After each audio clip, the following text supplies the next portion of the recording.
Chapter 634. The so-called increase in power was placed on the new magic sedan with the fire magic engine, which was to increase the acceleration and maximum speed of the magic rubber car. Because fire magic was more unstable compared to wind magic, this research was a bit more dangerous. Great Magician Toluchi spent most of his time researching magic before sending the data back to the headquarters, giving it to the other researchers to confirm, as well as having the Magic Machine Development Center conduct experiments.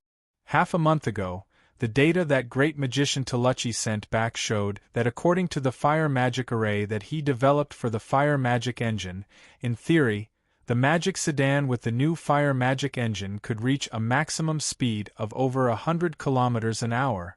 Great Magician Camilla accidentally received this news and immediately rushed to the Lampari Kingdom. He had been with Great Magician Toluchi for half a month just to successfully develop the new fire magic engine. Because there wasn't a complete magic development center here, Great Magician Toluchi's current test product was just a magic sedan with the new fire magic engine installed, using this simple device to conduct experiments. As for Great Magician Camilla sitting on it, it was more convenient and easier to obtain data. Sui didn't know the details of their experiment before, but now that he saw Great Magician Camilla sitting on this simple chassis without any protection, he couldn't help feeling a bit worried. What is there to worry about? Great Magician Camilla waved his hand. Great Magician Camilla waved his hand. With my magic power, there's no need to worry at all. Sui thought this was right, so he didn't say anything else. He moved to the side and waited for the experiment to begin. After everything was prepared, Great Magician Toluchi reached out to tap on the fire magic engine on the chassis. With a flash of red magic, the fire magic engine was ready to go. Camilla, you just need to slowly inject magic in a bit and activate the fire magic engine. This, before Great Magician Toluchi finished, Great Magician Camilla's body was already covered in a magical glow. 1. With a strong buzzing sound, Sui saw a dazzling flame-red figure flash in front of him, creating a flame-red glow that shot into the distance. After a while, Hong! There was a loud bang. Sui was shocked. When he wanted to charge over to see what was going on, he saw the dust flying in the air, and a light blue glow of magic appeared. Great Magician Camilla soared into the sky with light and landed beside Sui and Great Magician Toluchi, laughing. Awesome! It felt too good. Truchi, I like this engine. It would be even better if the speed was faster. Seeing Great Magician Camilla's excited appearance, Sui couldn't help rolling his eyes. This kind of life-threatening experiment, other than Great Magician Camilla, no one else dared to do this. Great Magician Toluchi really was something. He had always been calm. How could he be willing to mess around with Great Magician Camilla? Sui turned his head and looked at the test body in the distance that was smashed into pieces because of the high-speed collision. He touched his chin with a look of surprise in his eyes. When Great Magician Camilla charged out just now, although he didn't test it, just based on his estimates, the final speed was definitely over 100 kilometers an hour. Moreover, the test body was very fast. In less than 2 seconds it had gone from 0 to this high speed, so it could be seen just how powerful the burst of power was. Compared to the stable wind magic engine from before, the fire magic engine really did have the characteristics of fire magic, being very intense and full of momentum. Although before this, the Magic Research Institute of New Flying Chamber of Commerce had already developed the fire magic engine, compared to the fire magic engine that Great Magician Toluchi had just developed, it was much weaker in terms of power. If it was said that the fire magic engine was only a bit stronger than the wind magic engine, the power of this fire magic engine could be considered a completely different concept from the wind magic engine. With such a powerful output, not only could it greatly increase the speed of the magic sedan, it could also make the large magic machines that Sui had thought of before possible. Of course, the fire magic engine that Great Magician Toluchi had developed was still in its initial stages, so there were many shortcomings. At least it was far from being stable, so it was still far from being practical. But Sui didn't plan on restricting Great Magician Toluchi in this aspect. The Academy of Magic headquarters and Great Magician Toluchi were both developing the fire magic engine at the same time, but they were developing in completely different directions. The headquarters focused on stability and practicality, so they were developing slowly and steadily. Great Magician Toluchi's side directly changed the structure of the fire magic engine from the most basic magic array and then pursued stability and practicality from this foundation. The directions of the two seemed to be completely opposite, but they would reach the same goal in the end. If they developed it at the same time, they could speed up the development of the fire magic engine and let this technology mature faster. Sui and Great Magician Toluchi discussed the power output and mechanical performance of the fire magic engine before leaving Great Magician Camilla to discuss with Great Magician Toluchi. They came to a joint venture factory in the Falling Rain Valley. This joint venture factory was a joint project between New Flyer and Banta City, mainly producing magic fans. This summer, this joint venture factory had sold 80,000 magic fans in the Lampari Kingdom. Not only did it bring in a large profit of over 50,000 gold coins for the factory, it also brought in over 20,000 gold coins for New Flyer. Although a trivial 20,000 gold coins seemed small, this joint venture factory was only one of the several hundred joint ventures between New Flyer and the Lampari Kingdom, and it was only one of the smaller ones. So in summary, New Flyer had earned quite a bit from this joint venture factory with the Lampari Kingdom.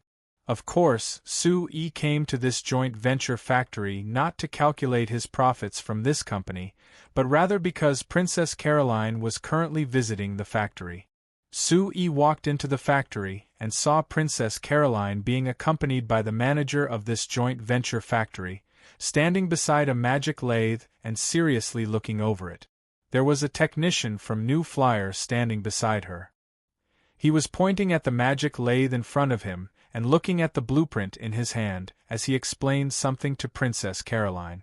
Princess Caroline was seriously listening, and only when Sui came to her side did she react. "Ah, Chairman Su, you're here." Perhaps she was still immersed in the explanation from the technician, but when Princess Caroline greeted Sui, she was a bit dazed and careless. Sui looked at the blueprint in the technician's hand and found that it was a blueprint for the magic fan's bearing. He nodded and asked Princess Caroline, "How is it? Did you finish listening to the explanation? Do you have any thoughts?" Princess Caroline seemed to come back to her senses at this time. She first revealed a bright smile to Sui before looking back at the magic lathe and the blueprint. She said with a sigh, "After this inspection, I've found that we thought too simply of magic machines." "What do you mean?"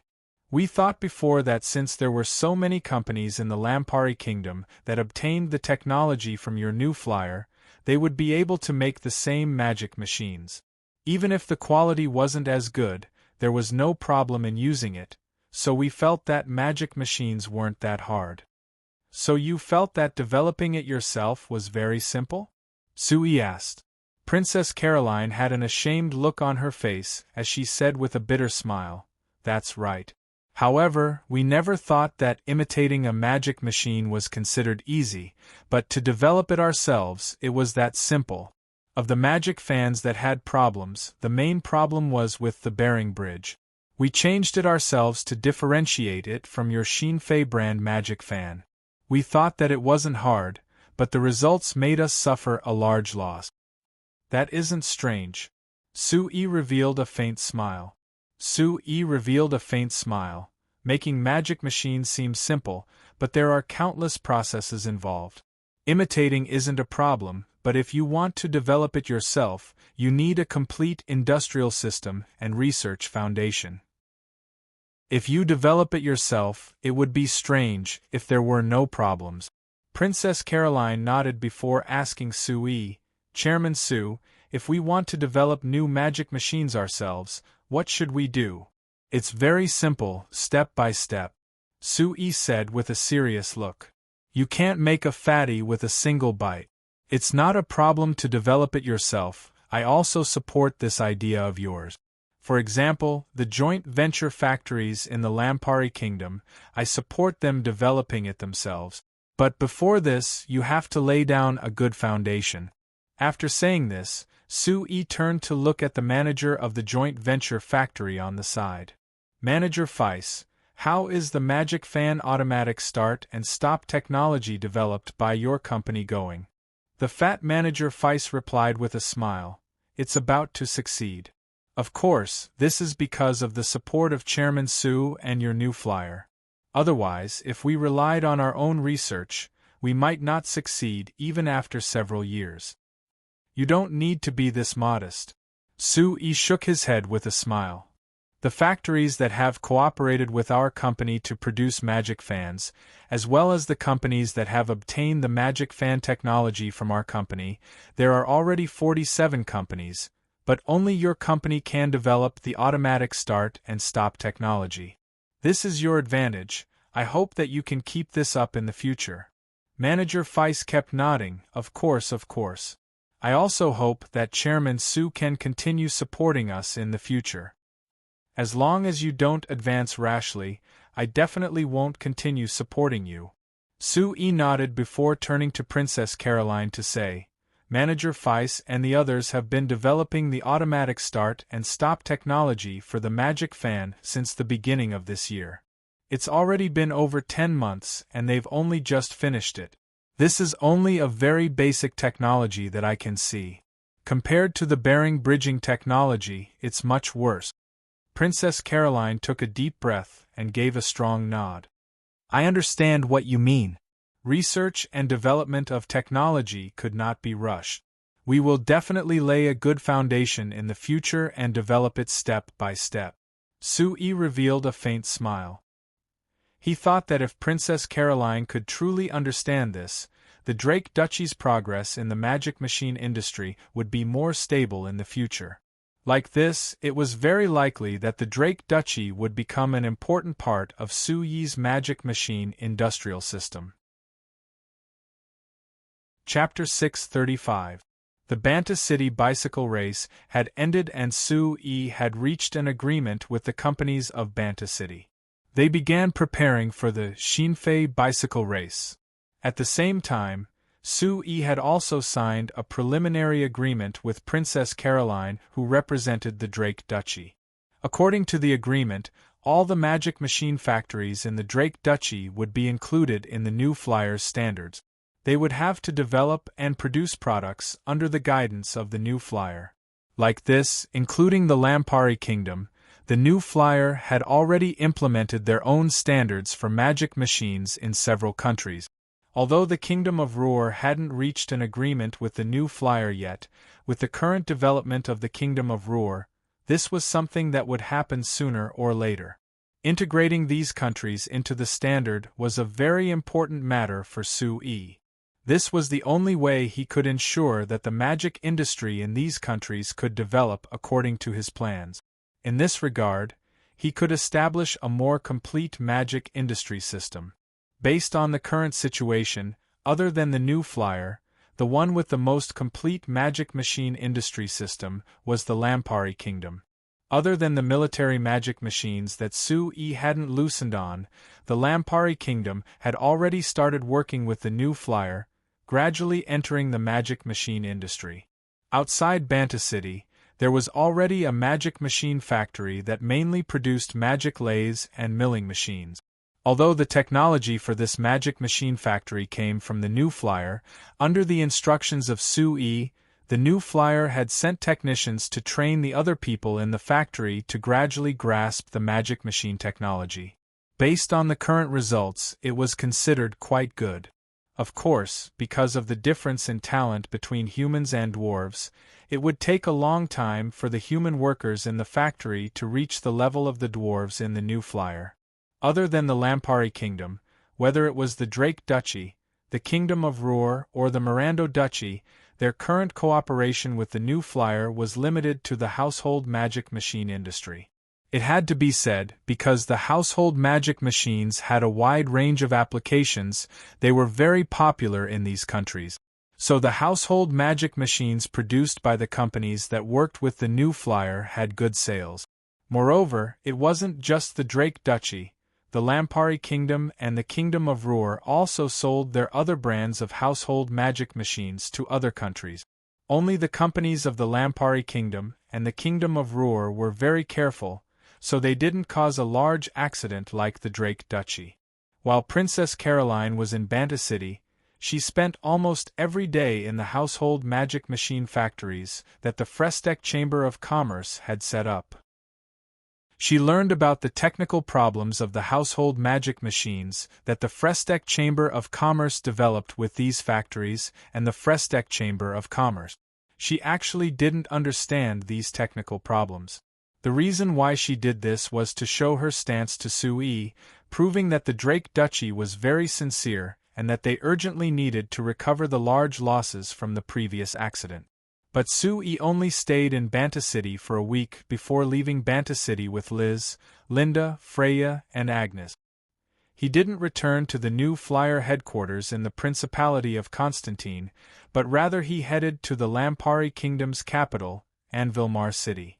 Princess Caroline wanted to go with Sui, but she was rejected by Sui. According to Sui's arrangements, Princess Caroline had to head to the Principality of Constantine to do research with the new flyer headquarters. She had to solve the Drake Duchy's magic fan and magic refrigerator problems as soon as possible. In this kind of matter, time didn't wait for anyone. Every minute of delay meant that the Drake Duchy would suffer more losses. So even if Princess Caroline wanted to stay by Sui's side and deepen her relationship with him, she had no choice but to part ways with Sui and head to the Principality of Constantine alone. It was different from the anxious and helpless feeling she had before coming to Banta City. When she left Banta City, Princess Caroline had a happy smile that came from the bottom of her heart the entire time. It wasn't for anything else, it was because Sui had promised her that since the new flyer had agreed to cooperate, they would do their best to help the Drake Duchy pass this difficult time. Princess Caroline knew that Sui wasn't someone who made promises easily. Now that he had promised, the new flyer would definitely do their best to help. With the support of the new flyer, the problem the Drake Duchy was facing right now couldn't be considered a problem at all. So when she parted ways with Sui, Princess Caroline didn't care that Liz, Linda, Agnes, and Freya were here. She gave Sui a passionate kiss in front of everyone. At the same time, she threw down some enticing words. Sui, I'll be waiting for you at any time. Sui of course just smiled at these words. After saying goodbye to Princess Caroline, he drove his magic sedan away from Banta City. After spending an entire day, they finally arrived at Anvilmar City that was 400 kilometers away from Banta City at dusk. Seeing the gates of Anvilmar City in the distance, Sui finally let out a sigh of relief. After stretching his waist, Sui looked at Liz, Linda, and Agnes. He thought that no matter what, he had to have the three of them learn how to drive the magic car. Otherwise, if they had another long trip and he had to drive alone, it would be too tiring. Hey Freya, you're about to see your mom, are you happy? Sui drove the magic sedan into the city gates while asking Freya in the back. I'm very happy. Freya gave a strong nod without any hesitation. I haven't seen Mom in a long time, I really miss her. Sui laughed. Relax, after we enter the city, you'll immediately see Mom. I'm certain that Mom will miss you very much. I know. Freya nodded again before suddenly asking Sui, Dad, do you miss Mom? Of course. I haven't seen Mom in a long time, how could I not miss her? Sui replied.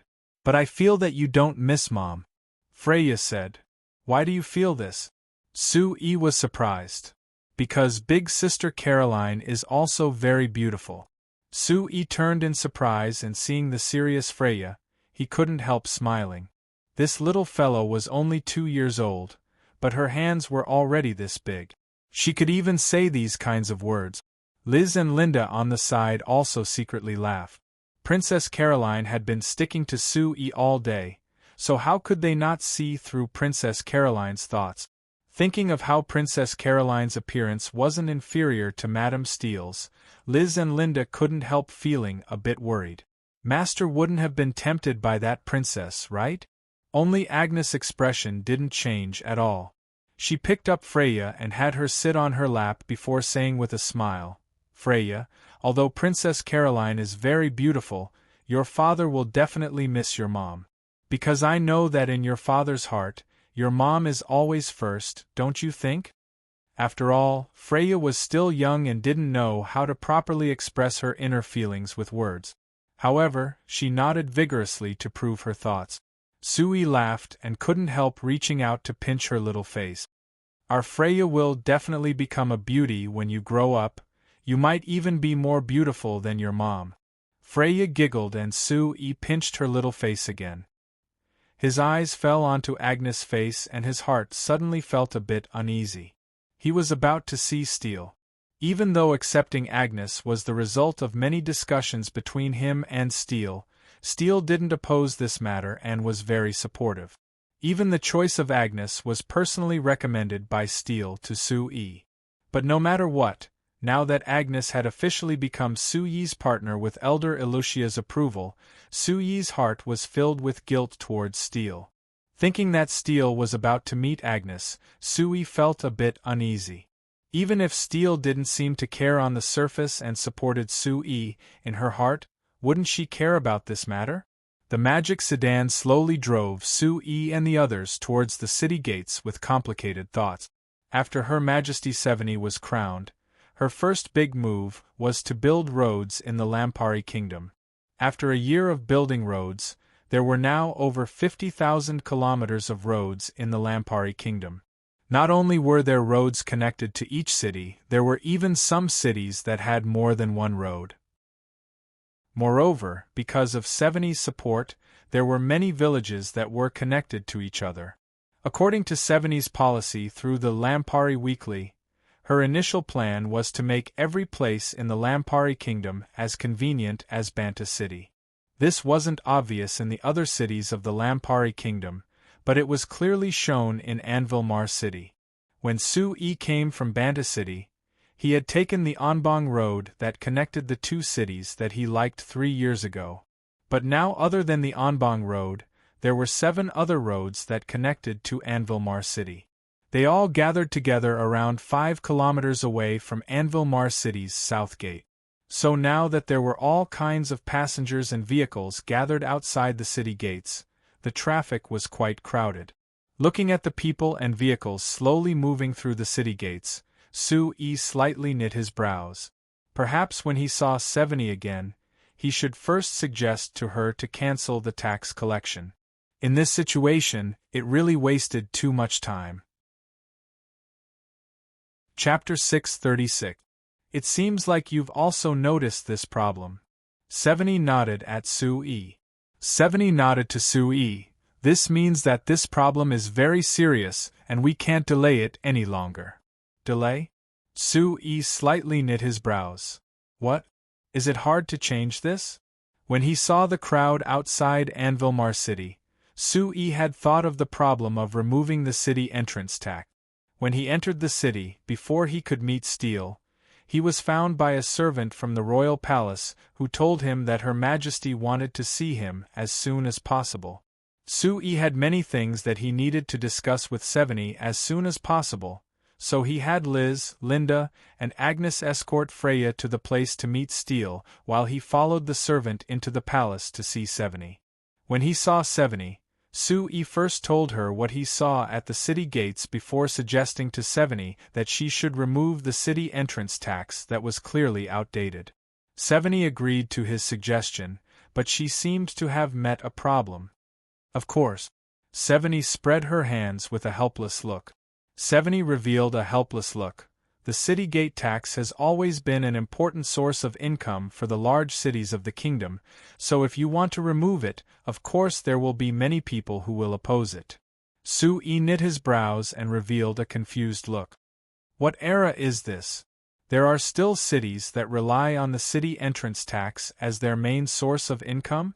70 rolled her eyes at Sui, of course. Every place is the same as Banta City. They have over 2 million gold coins in tax each year, so they don't need to worry about a trivial city entrance tax at all? Let me tell you, according to this year's financial estimates, of the 37 cities in the Lampari Kingdom, there are over half of them that don't even have 200,000 gold coins in tax each year. For these cities, being able to collect over 50,000 gold coins in tax each year is very important. Sui couldn't help shaking his head. There is clearly a good example like Banta City in the kingdom, but they don't know how to learn from it. They're still sticking to the ancient tradition of living poor lives. What are the city lords of these cities thinking? 70. This should be considered your dereliction of duty as the queen, right? They're both cities of the Lampari Kingdom. You can't favor one over the other. 70 gave a soft snort and pouted her lips like a little girl. You think that I don't want all the cities in the kingdom to be as rich as Banta City? But this would take time. Furthermore, the situation in every city in the kingdom was different. Take the cities in the Northwest Administrative Province as an example. Because the terrain there was particularly complicated, it was extremely difficult to even build a road to get there. The traffic was extremely unfavorable. If it were you, would you be willing to invest in a factory there? Sui could only shake his head. He was a businessman, so of course, he had to choose the method that maximized his profit. Investing and building a factory in a remote mountainous area like the Northwest Province where transportation was extremely inconvenient would cost several times more than investing and building a factory in other cities. Of course, he would not do such a loss-making business. So even if I want to change the situation of the kingdom, I can only do it slowly. 70 looked at Sui. Isn't this what you always said to me before? Sui rubbed his nose. He didn't care about politics because he wasn't the king of the Lampari Kingdom, so naturally he didn't need to worry about the matters of the Lampari Kingdom. But it isn't like there isn't a solution to this matter. Sui suddenly changed the topic. Take the city entrance tax as an example. If we reform it in the entire kingdom, there will be opposition, so we should choose a few places to test it out first. Test it out? 70 looked at Sui with a confused gaze. Do you remember how I hoped that His Majesty Lampuri XIII would turn Banta City into a special economic zone? Sui asked. That idea wasn't bad, but it was a pity that because of the changes in the kingdom we couldn't keep implementing it. I had considered implementing this plan before, but I put it aside because of my worries. 70 said. It's different from before. I wanted Banta City to become a special economic zone before to make it easier for me to reform Banta City. But now that the entire kingdom is under your control, why do you need to forcefully create a special economic zone? Of course, this plan can be used to change the city entrance tax. You can choose a few cities to test and have those cities remove the city entrance tax as an experiment. Sui said. I understand what you mean. 70 said with a nod. 70 nodded. If the results of the experiment are good, the other cities won't have a reason to oppose it. But what if the results aren't good? Moreover, even if the results are good, there are some cities in the kingdom that don't have the conditions to remove the city entrance tax, so what should we do? It's very simple, you can forcefully implement this reform when the time comes.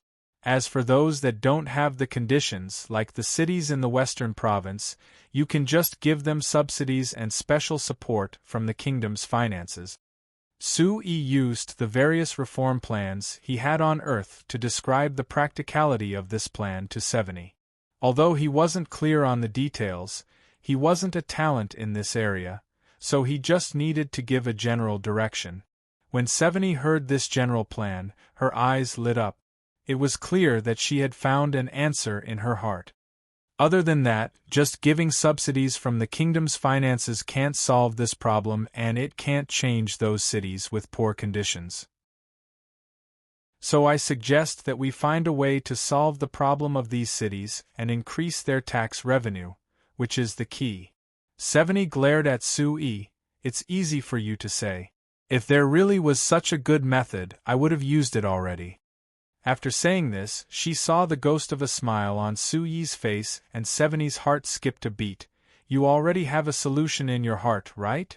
Sui revealed a faint smile. This is just a rough idea of mine, it can't be considered a solution. Don't care that much, tell me about it? Seveni revealed an interested look.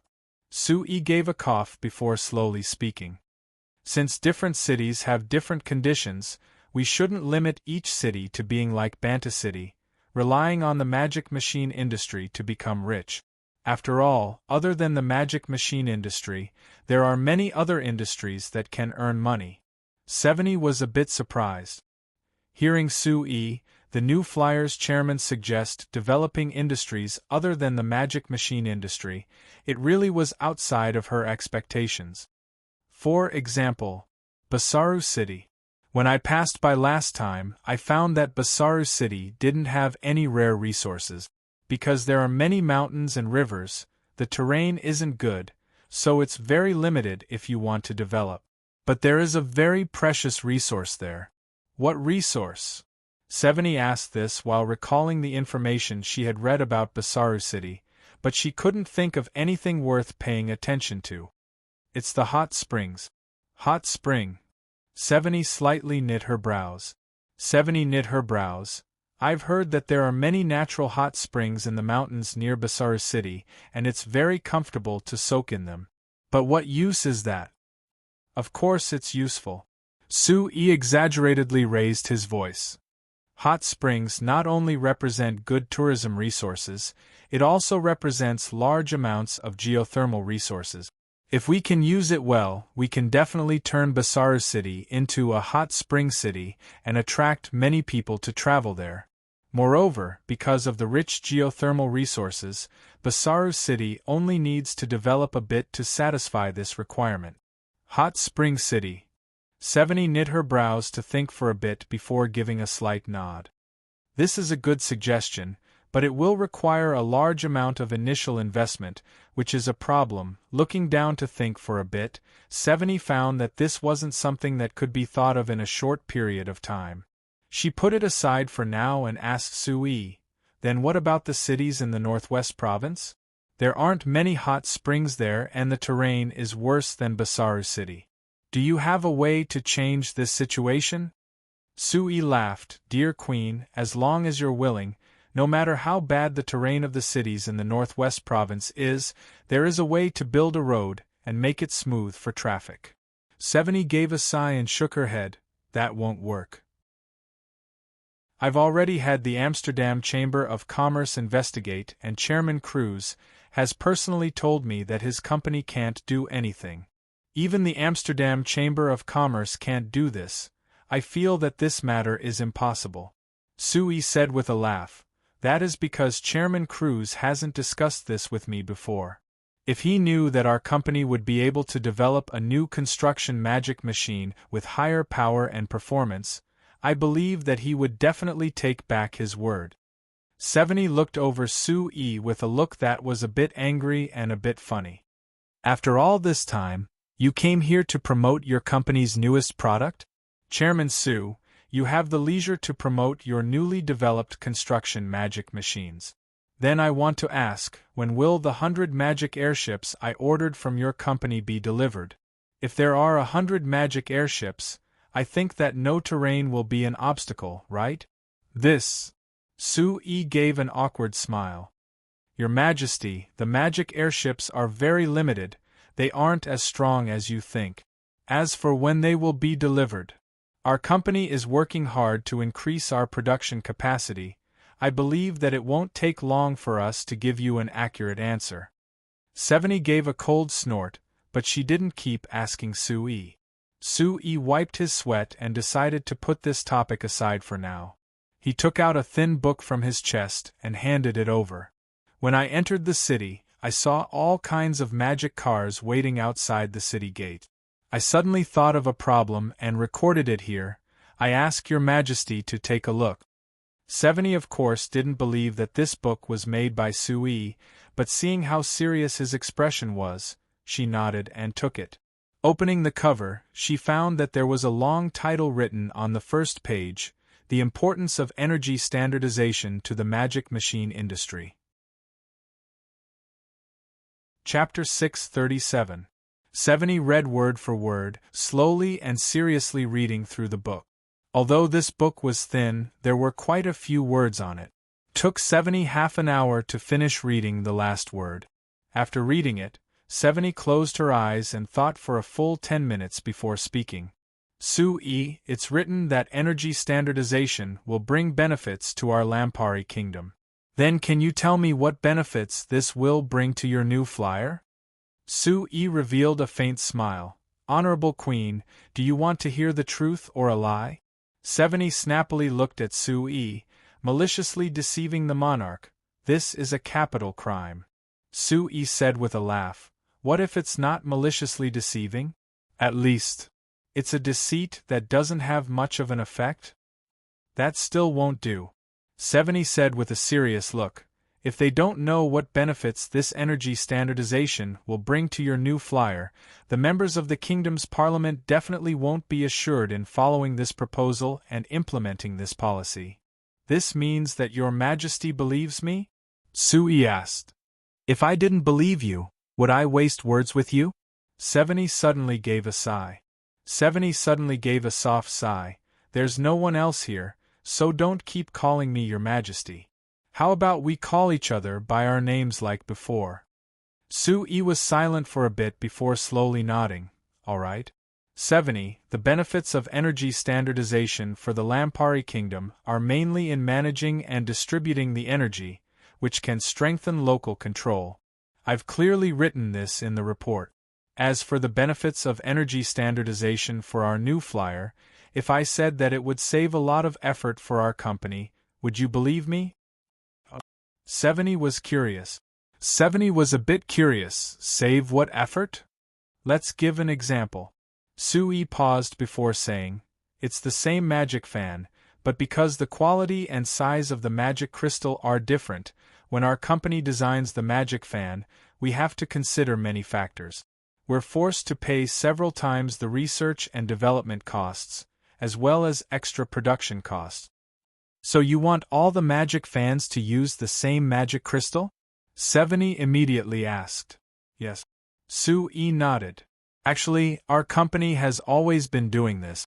For example, our company has already opened a magic crystal refinement factory that specializes in producing the same magic crystals. When we produce the new household magic machines, we use the standards set by our company, so that the people who buy our new household magic machines must use the refined standardized magic crystals. This is a good idea. 70 praised. With your new flyer's absolute monopoly in the household magic machine industry, people who want to use household magic machines have no choice at all. They have to accept the standards set by you and are forced to accept the new standardized magic crystals. Reality isn't as beautiful as you think, Sui said with a bitter smile. Although our Shinfei brand household magic machines are the most popular household magic machines, and after releasing this new standard, we have received a large amount of support and understanding. But this method has made many of our new flyers' old customers not want to use the standardized magic crystals and turn to other companies to buy household magic machines. Because of this, our company's household magic machine department's sales dropped by 13% last month. It actually dropped by this much? 70 couldn't help raising a brow as she revealed a surprised look.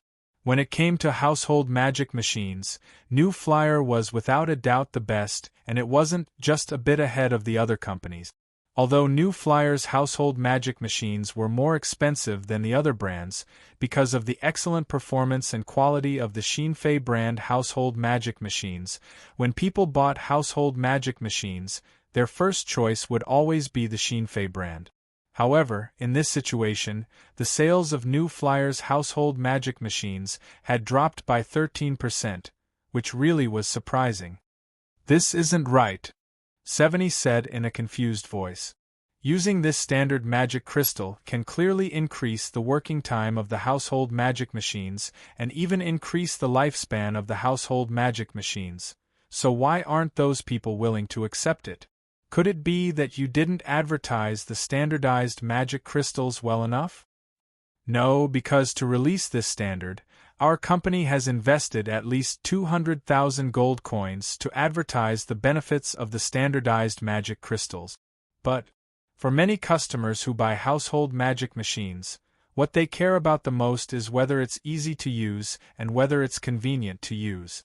Our company's household magic machines can only use standardized magic crystals, and there aren't many places to buy standardized magic crystals, so it's not convenient for them to use them, so naturally they would give up." "Impossible." Seveni suddenly firmly shook her head. "Su-yi, it's impossible that you didn't expect this, so why did you do this?"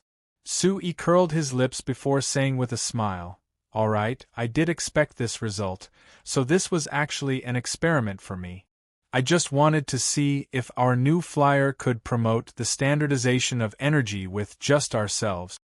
And then you failed, so you came to me for help?" Seveni looked at Su-yi with a ghost of a smile. "This Queen." Seeing Seveni's eyes, Su-yi immediately changed his words. "Seveni, you are my good friend. Sharing a friend's worries is my duty as a friend. Not to mention that this matter is very beneficial to the Lampari Kingdom. You wouldn't reject me, right?" Seveni looked at Su-yi for a while before looking down at the small book. After thinking for a bit, she slowly nodded. "All right, even if I agree, what are you planning to do?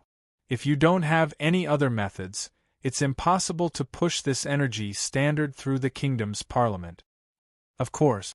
Seeing Seveni finally nod, Su-yi revealed a confident smile. "First, I suggest that Seveni establish a company in the name of the royal family. There's already a company under the royal family. Reeves is in charge. Don't you know him?" Seveni asked back in a surprised voice. "This is different." Su-yi shook his head. "This company must clearly tell everyone that it belongs to the royal family, and the business of this company can only be done by the Lampari Kingdom. No other companies are allowed to interfere." Seveni was surprised. "It's this overbearing? But the royal parliament has a rule that nobles aren't allowed to do business. Even the royal family isn't allowed." "It doesn't matter. No matter what name you use, you just need to send this message. In short, no one else is allowed to enter this business." Seveni slightly knit her brows. "Is it this serious?" Su-yi gave a strong nod. "Of course it is. Seveni, I can tell you for certain that this business involves the foundation of the continent. Only by controlling this business can you control true power. If you want the royal family to continue controlling the Lampari Kingdom, you have to control this business." Seveni looked at Su-yi in surprise. After knowing Su-yi for so long, although she had seen Su-yi's serious appearance many times, she had never seen Su-yi being this serious before. With his tone, Seveni knew that in Su-yi's mind, the business of this company was far more important than she imagined. After pausing, Seveni gave a slight nod. "All right, I can consider it. But you still haven't told me, what business does this company have?" "Generally speaking, it's energy. The name of this company can be called the Lampari Energy Company." Su-yi replied. "Energy? Magic crystals?" Seveni was even more curious. "Magic crystals are all over the place, what is there to care about?" Su-yi shook his head. "Seveni, if you still have this idea, the Lampari Kingdom will miss the best chance to rise. I'll make a bold prediction here. In the signs in the future, controlling energy is equal to controlling the entire continent. This energy is just a general term, but right now it's actually referring to magic crystals." Seveni was silent as her expression was filled with doubt. But after looking at Su-yi's determined face for a while, the confusion on Seveni's face gradually faded. "All right, I believe you." As if to strengthen her confidence, Seveni gave a strong nod. Sui, your predictions have never failed, so naturally I choose to believe you about this energy prediction.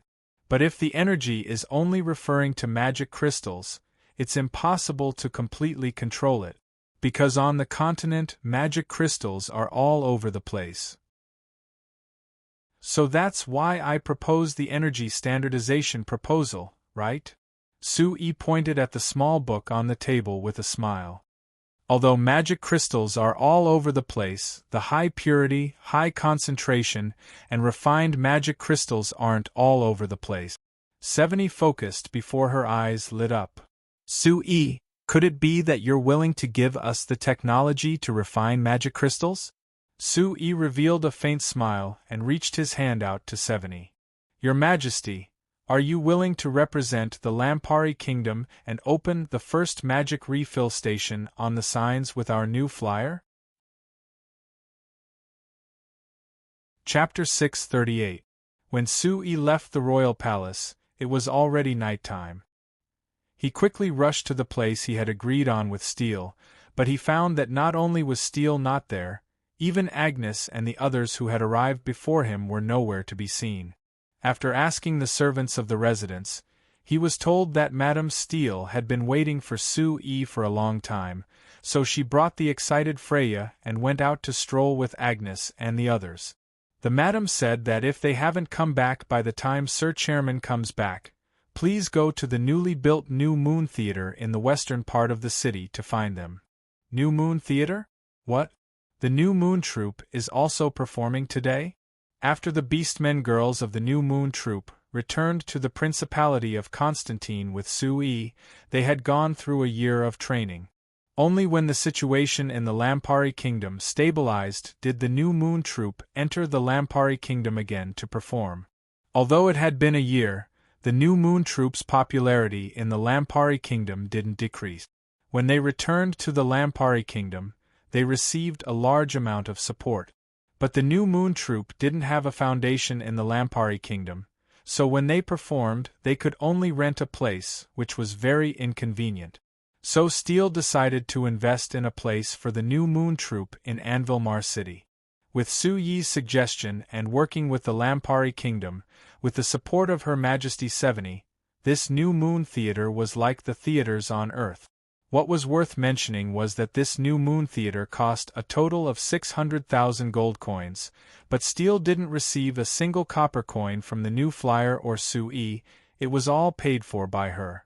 Other than the money that the New Moon Chamber of Commerce earned from the New Moon Troupe's performance, a large part of it came from the other race workers who obtained the Lampari Kingdom's labor permit through the New Moon Chamber of Commerce. Of course, this wasn't enough. So Steele used the New Moon Chamber of Commerce's name to obtain a loan from the Chimera Chamber of Commerce. Although the interest rate of the Chimera Chamber of Commerce was very high, the New Moon Troupe's performances were all sold out, so the New Moon Chamber of Commerce was very profitable. According to Steele's estimates, it would take at most 2 years to pay off all the loans. Sui knew Steele's competitive nature, so when Steele expressed that she wanted to solve this problem by herself, he didn't propose any financial support for Steele. Yes, the New Moon Troupe performs 3 times a week, and today is the middle of the month, so the performance will be much bigger than usual. Saying this, the maid's face revealed a trace of regret. There were a few companions that asked me to go with them last month. Sui couldn't help smiling. What? Because of my sudden visit, did you miss the chance? The maid's expression tightened and she quickly waved her hand. No, Sir Chairman, I didn't mean that. Please don't misunderstand, I'm not complaining about you, rather I'm very happy that you came. Knowing that you were coming, Madam prepared half a month ago and has been very happy these past few days. Whether it was Steele or Sui, they were both very good to their servants. So this maid would say this in front of Sui. If it was any other large noble or merchant, if a servant dared to complain in front of their master, they wouldn't have a good ending. All right, don't be nervous, I didn't misunderstand your complaints. It's just a misunderstanding. Is the companion a girl or a boy? The maid's face turned red, Of course it's a girl. Is that so? Sui laughed and shook his head. He didn't keep asking and told the maid that there was no need to prepare dinner for him. He planned to leave the yard and head to the New Moon Theater to find Still and the others to take care of it. When he came to the door, there was a sharp screeching sound as a pure black magic sedan stopped in front of the door. The door opened and Great Magician Eisenkel came out of the car. Seeing Sui, Great Magician Eisenkel immediately opened his arms and came over with a wide smile. Sui hugged him and said with a faint smile, "Your Excellency Great Magician, you really came quickly. I've only just arrived, and you've already come knocking on my door. Chairman Su, you don't know how much attention you are receiving, right?" Great Magician Eisenkel said with a smile. Great Magician Eisenkel said with a smile, "I dare say that as soon as you entered the city, countless people knew about this. But because you were immediately summoned by Her Majesty, everyone could only restrain themselves. Other than me, there was no one else like me who couldn't wait to see you as soon as you finished your meeting with Her Majesty. Your Excellency Great Magician is in such a rush to see me. Could it be that you have something urgent to discuss?" Sui asked with a smile. "Of course it's urgent, and it's very urgent." Great Magician Eisenkel gave a certain nod before coming closer to Sui and saying in a low voice, "Chairman Su, I've heard that other than creating a bicycle race, you're also planning on creating a magic sedan race." Sui was a bit surprised. He had only mentioned this matter to Great Magician Camilla and Great Magician Taluchi. He never thought that in less than half a month, Great Magician Eisenkel would know about this. But thinking of how they were all great magicians, perhaps they had their own ways of contacting each other, Sui felt relieved. "Right, I do have this idea, but this is just an idea. There's still a long way to go before we can actually hold it." Sui didn't deny it. At least with the current speed of the magic sedan, there's no need to talk about a race at all because it's this slow. "Is it very slow?" Great Magician Eisenkel revealed a knowing smile. Great Magician Eisenkel revealed an understanding look. "Chairman Su, if you use the wind magic engine, the magic sedan isn't that fast. But what if you use other magic engines? For example, the fire magic engine that your company is currently developing?" Sui slightly knit his brows.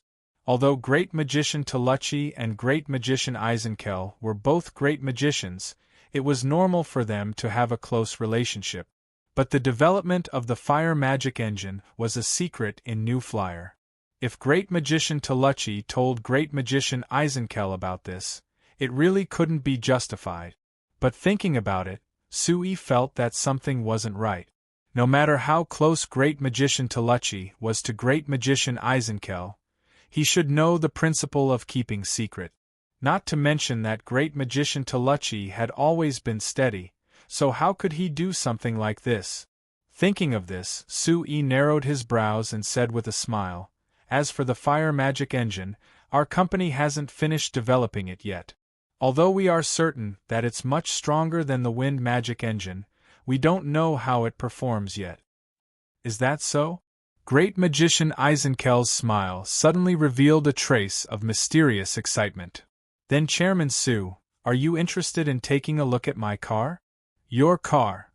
Sui looked at the pure black magic sedan that Great Magician Eisenkel had parked at the gate in a daze. He suddenly remembered that when he came out, he had heard the roar of the magic engine and the sound of the brake. It seemed to be different from the magic sedan produced by New Flyer. Could it be that Great Magician Eisenkel secretly modified this magic sedan? Thinking of this, Sui was instantly interested. Right now, all the magic sedans on the market were produced by New Flyer. The other companies couldn't grasp the technology because of how complicated it was to produce magic sedans.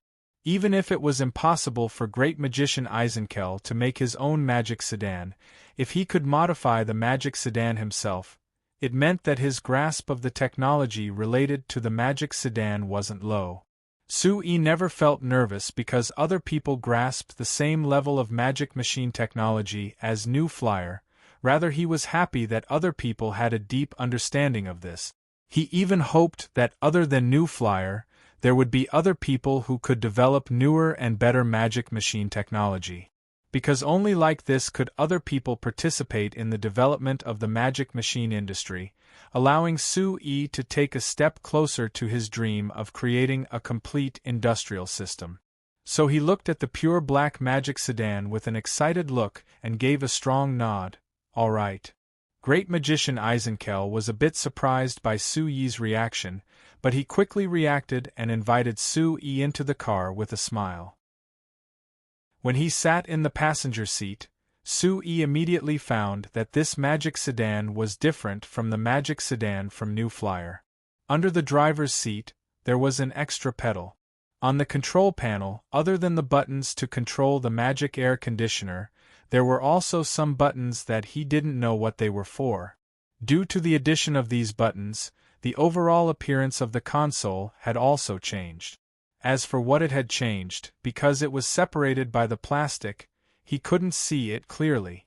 Sui turned to look at the back of the car, but he didn't find anything different. Thinking of how Great Magician Eisenkel seemed to be very confident in this magic sedan, Sui thought that the biggest difference should be the core of the magic sedan that he couldn't see right now. Chairman Su, are you seated? Great Magician Eisenkel, who was already sitting in the driver's seat, asked this. We can start now. Sui nodded. Alright, let's go. Great Magician Eisenkel reached out to press a button on the control panel, and Sui immediately felt the magic fluctuations coming from the magic sedan. Feeling the wind elemental magic that was quickly flowing with these magic fluctuations, Sui was filled with doubt. Just based on the start, this magic sedan was no different from the magic sedan from New Flyer. They both used the wind elemental magic engine, so how could it compare to the other magic engines that Great Magician Eisenkel mentioned? But after that, Sui suddenly felt a strong fire magic elemental fluctuation coming from the chassis of the magic sedan. The magic sedan was like a wild horse that had broken free of its reins. Sui was shocked. This was the downtown area of Anvil City. Charging out at this speed, they could hit someone at any time. Before he could finish his thoughts, the magic sedan had already charged out of a street and there were pedestrians in front of them. Great Magician Eisenkel wants to kill someone? A trace of anger appeared in Sui's heart. When he wanted to use all his magic to stop the magic sedan, Great Magician Eisenkel suddenly waved his right hand and disrupted the magic fluctuations around him, making it impossible for him to use his magic. Sui was shocked and angry, but he couldn't do a thing. He could only watch as the magic sedan charged forward and was about to hit a pedestrian. At this time, Great Magician Eisenkel's right hand pressed another button on the control panel. Chapter 639. Sui instantly felt that there was a mixture of wind and fire elemental magic that came from the bottom of the magic sedan. The magic sedan suddenly soared into the sky and flew over the head of that person, leaving that person who was already frozen in fear behind. It quickly turned into a meteor and charged into the sky above Anvil City. Sui looked back at Anvil City that was getting further and further away, and let out a sigh of relief. Then he turned back and said to Great Magician Eisenkel with a serious look, Your Excellency Great Magician, no matter what experiment you want to do, please prioritize the safety of innocent people. Great Magician Eisenkel turned to look at Sui with an interested look. Chairman Su, it seems like you're not used to being an important person. Sui's face sunk. This isn't related to being an important person or not. Even Her Majesty 70 wouldn't joke around with other people's lives. Great Magician Eisenkel shook his head and said with a faint smile, Relax, if I wasn't absolutely certain, do you think I would do something like this in a lively city? Even if you're completely certain, accidents will happen. Especially when you're using this kind of magic machine that I think isn't mature at all. It's even a magic machine that was forcefully pieced together. Because he had been angered by Great Magician Eisenkel's actions, Su Yi's tone was a bit cold and not polite at all.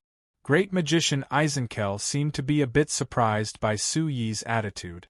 After pausing, he didn't pursue this matter and asked, "You think it's not mature? Which aspect are you referring to?" "Many aspects," Su Yi said. "First, you have a large misunderstanding in terms of design. Your Excellency Great Magician, I think that the reason why you put a flying magic array in this magic sedan, using wind magic to propel it, was because of the magic airship made by our company, right?" "Not completely." Great Magician Eisenkel shook his head. Great Magician Eisenkel shook his head. "Other than your company's magic airship, I've found many records of magic flying machines in the ancient records. Long before your company developed the magic airship, the magicians of the past had already made flying machines that used magic to propel them. In this aspect, the elves' research was even more in-depth. According to the records, 3,000 years ago, during the race wars, the elves even had giant magic airships that could launch powerful attacks. They were much stronger than your magic airship. Then, Your Excellency Great Magician, how many magic airships do you think the elves have?" Su Yi asked Great Magician Eisenkel. Great Magician Eisenkel was a bit, and after he thought, he slowly shook his head.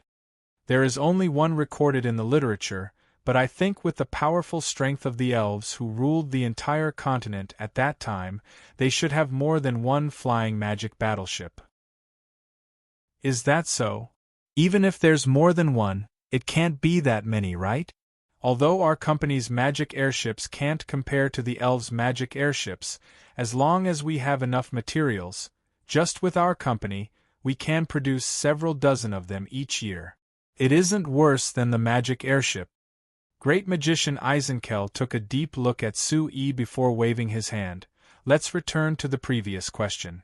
Chairman Su, do you think that my magic flying car isn't mature enough and can't compare to your company's magic airships?" "If you're talking about flying, yes," Su Yi said with a certain nod. Great Magician Eisenkel was a bit unconvinced. "Why can't it compare? My magic flying car isn't worse in the air compared to when it's on the ground. With the help of the fire and wind magic arrays, it can even reach a maximum speed of 80 kilometers per hour. Could it be that it can't compare to your magic airships?" Su Yi stretched out a finger and said with a faint smile, "Your Excellency Great Magician, speed isn't everything. Even if your magic flying car has a very high flying speed, and can both fly and travel on land, there is a very serious problem." "What?" "That is cost," Su Yi replied with a serious look. "Your Excellency Great Magician, do you know why there is only one record of the elves' magic airships? Although I'm not certain if the elves only had one, there definitely wouldn't be many because of the cost. According to the various records, I estimate that the cost of a magic airship wouldn't be less than 1,000,000 gold coins. Even if the elves ruled the continent, it was impossible for them to make that many of them." This time, Great Magician Eisenkel didn't refute Su Yi, rather he fell silent. This was because he knew that Su Yi could be said to have pointed out the problem that he was most worried about. That's right, although this magic flying car was outstanding, making him proud to show it off in front of Su Yi, even wanting to use this magic flying car to discuss a deeper cooperation with Su Yi. But he was very clear that in order to develop this magic flying car, he had invested a large amount of 200,000 gold coins. This was more than 10 times the 8,000 gold coins he spent on the Xinfei brand magic sedan. But as long as there is enough, it's impossible to mass-produce it. Su Yi cut Great Magician Eisenkel off. Great Magician Eisenkel knit his brows. "Chairman Su, you don't understand this magic flying car at all. How can you say that it's impossible to mass-produce it?" "There's no need to understand too much." Su Yi revealed a faint smile. "Your Excellency Great Magician, for this magic flying car to be able to fly, It's clear that it's using the same magic array as our company's magic airship.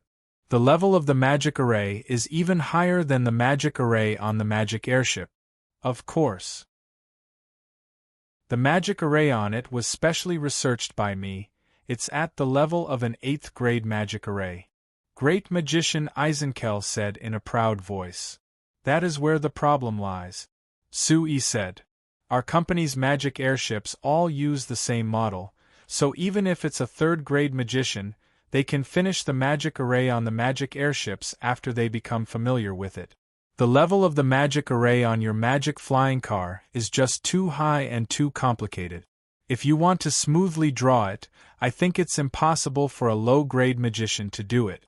Great Magician Eisenkel fell silent again. He knew that Sui was telling the truth. After he researched this magic array, it had already been 2 months and there were only 3 high-grade magicians who knew how to draw it. This caused him to only be able to make a single magic flying car and he couldn't mass-produce it. Actually, when he found Sui today and planned on cooperating with Sui on the magic flying car, he wanted to borrow the research power of the new flyer to solve this problem. However, now that this problem had been pointed out by Sui, the words that Great Magician Eisenkel prepared ahead of time were all swallowed back into his stomach. Your Excellency Great Magician, I understand that you want to develop your own magic machine. If you just want to develop a new magic machine for your own entertainment, I will definitely praise this magic flying car. But if you want to mass-produce this magic flying car and make it a magic machine that most people can use, the problem you need to consider is much more complicated. Sui said with a serious look. Great Magician Eisenkel knit his brows and fell into deep thought.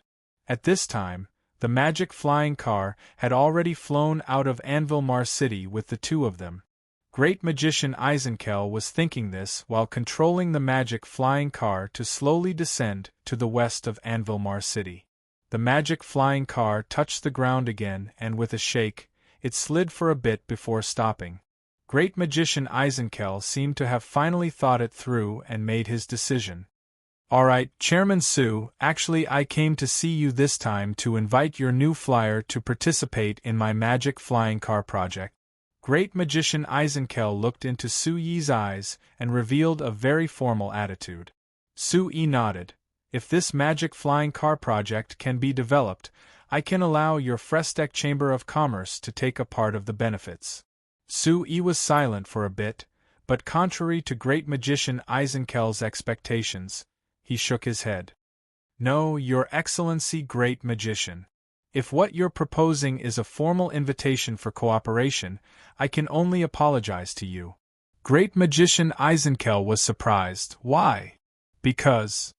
Sui paused, but he still decided to tell the truth. This research project to me is a complete waste of time, energy, and money. There are no benefits at all. In terms of benefits, I can't accept this. Great Magician Eisenkel was stunned before becoming a bit angry. Chairman Su, although I admit that I can't compare to your new flyer in terms of magic machine research, isn't it too impolite for you to say that this project is a complete waste of time, energy, and money? Sui's expression didn't change at all. This is the truth. Your Excellency Great Magician, I can't think of any benefits from this project. Considering the benefits of the company, I can't agree. Seeing how firm Sui was, Great Magician Eisenkel's expression changed before quickly turning cold. Chairman Su, I thought that you would be interested in developing magic machines and would definitely support cooperating with me, but I never thought that you would be the same as other merchants, being this vulgar. Sui couldn't help revealing a smile. Great Magician Eisenkel was known as the one most corrupted by money in the Lampari Kingdom, as well as the one closest to merchants. Now that he was looking down on him for being vulgar, it really was a bit funny. But Sui wasn't angry as he shook his head and continued, Your Excellency Great Magician, you don't need to rush to a conclusion. What I said just now was that considering the benefits of the company, I have to reject your invitation to cooperate. But from my personal point of view, I am very willing to lend a helping hand to your research project. Great Magician Eisenkel's eyes lit up. You mean, if you're willing, you can share some of the technology related to the magic flying car with me, and I can give you some technical support, helping you finish developing the magic flying car. Sui said. Great Magician Eisenkel knit his brows. How is this different from cooperating with your new flyer? Of course there is a difference. If you cooperate with our new flyer, our company will need a share of the profits from the magic flying car in the future. But if you cooperate with me personally, I can provide technical support for free and you don't need a share of the profit. Seeing that Great Magician Eisenkel was hesitating, Sui continued, You don't need to worry, I will leave the relevant information and our new flyer will develop the magic flying car ourselves. Because you can apply for a patent ahead of time and limit this. Great Magician Eisenkel gave a slight nod. Since Sui took the initiative to propose this, he was assured. But he was still a bit doubtful. Chairman Su, why do you insist on cooperating with me in your personal name and not cooperating with me in the name of New Flyer? The reason is very simple, it's because I don't think the future profits of the magic flying car will be good. Hearing this answer, Great Magician Eisenkel's expression couldn't help changing.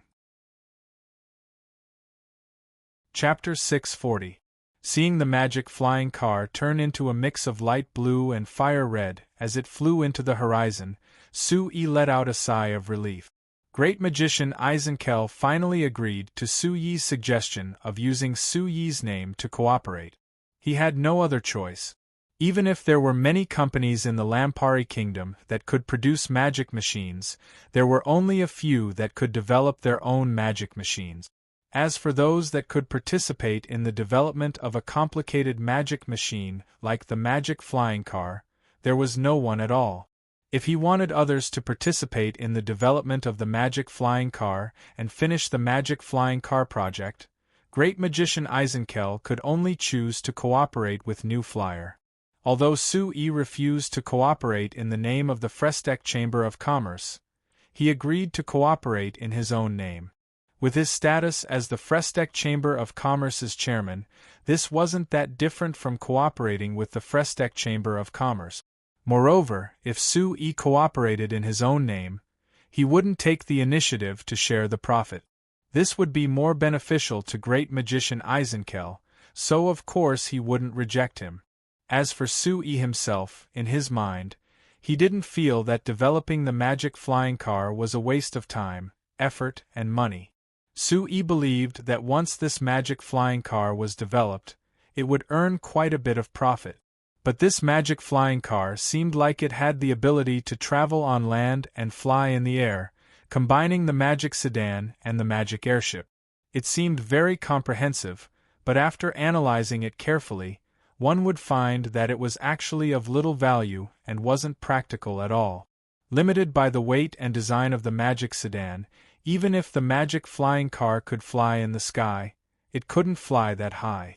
Based on Great Magician Eisenkel's experience and the flow of magic that Sui felt in the car, this magic flying car could only reach a height of less than 100 meters. Based on this, it was like heaven and earth compared to the magic airship that could reach 800 meters above the ground. As for driving on the ground, even if this magic flying car had the support of wind and fire magic arrays, making it faster than the Xinfei brand magic sedan, it could only reach a maximum speed of 80 kilometers per hour. It wasn't that fast. Based on the cost, this increase wasn't worth it.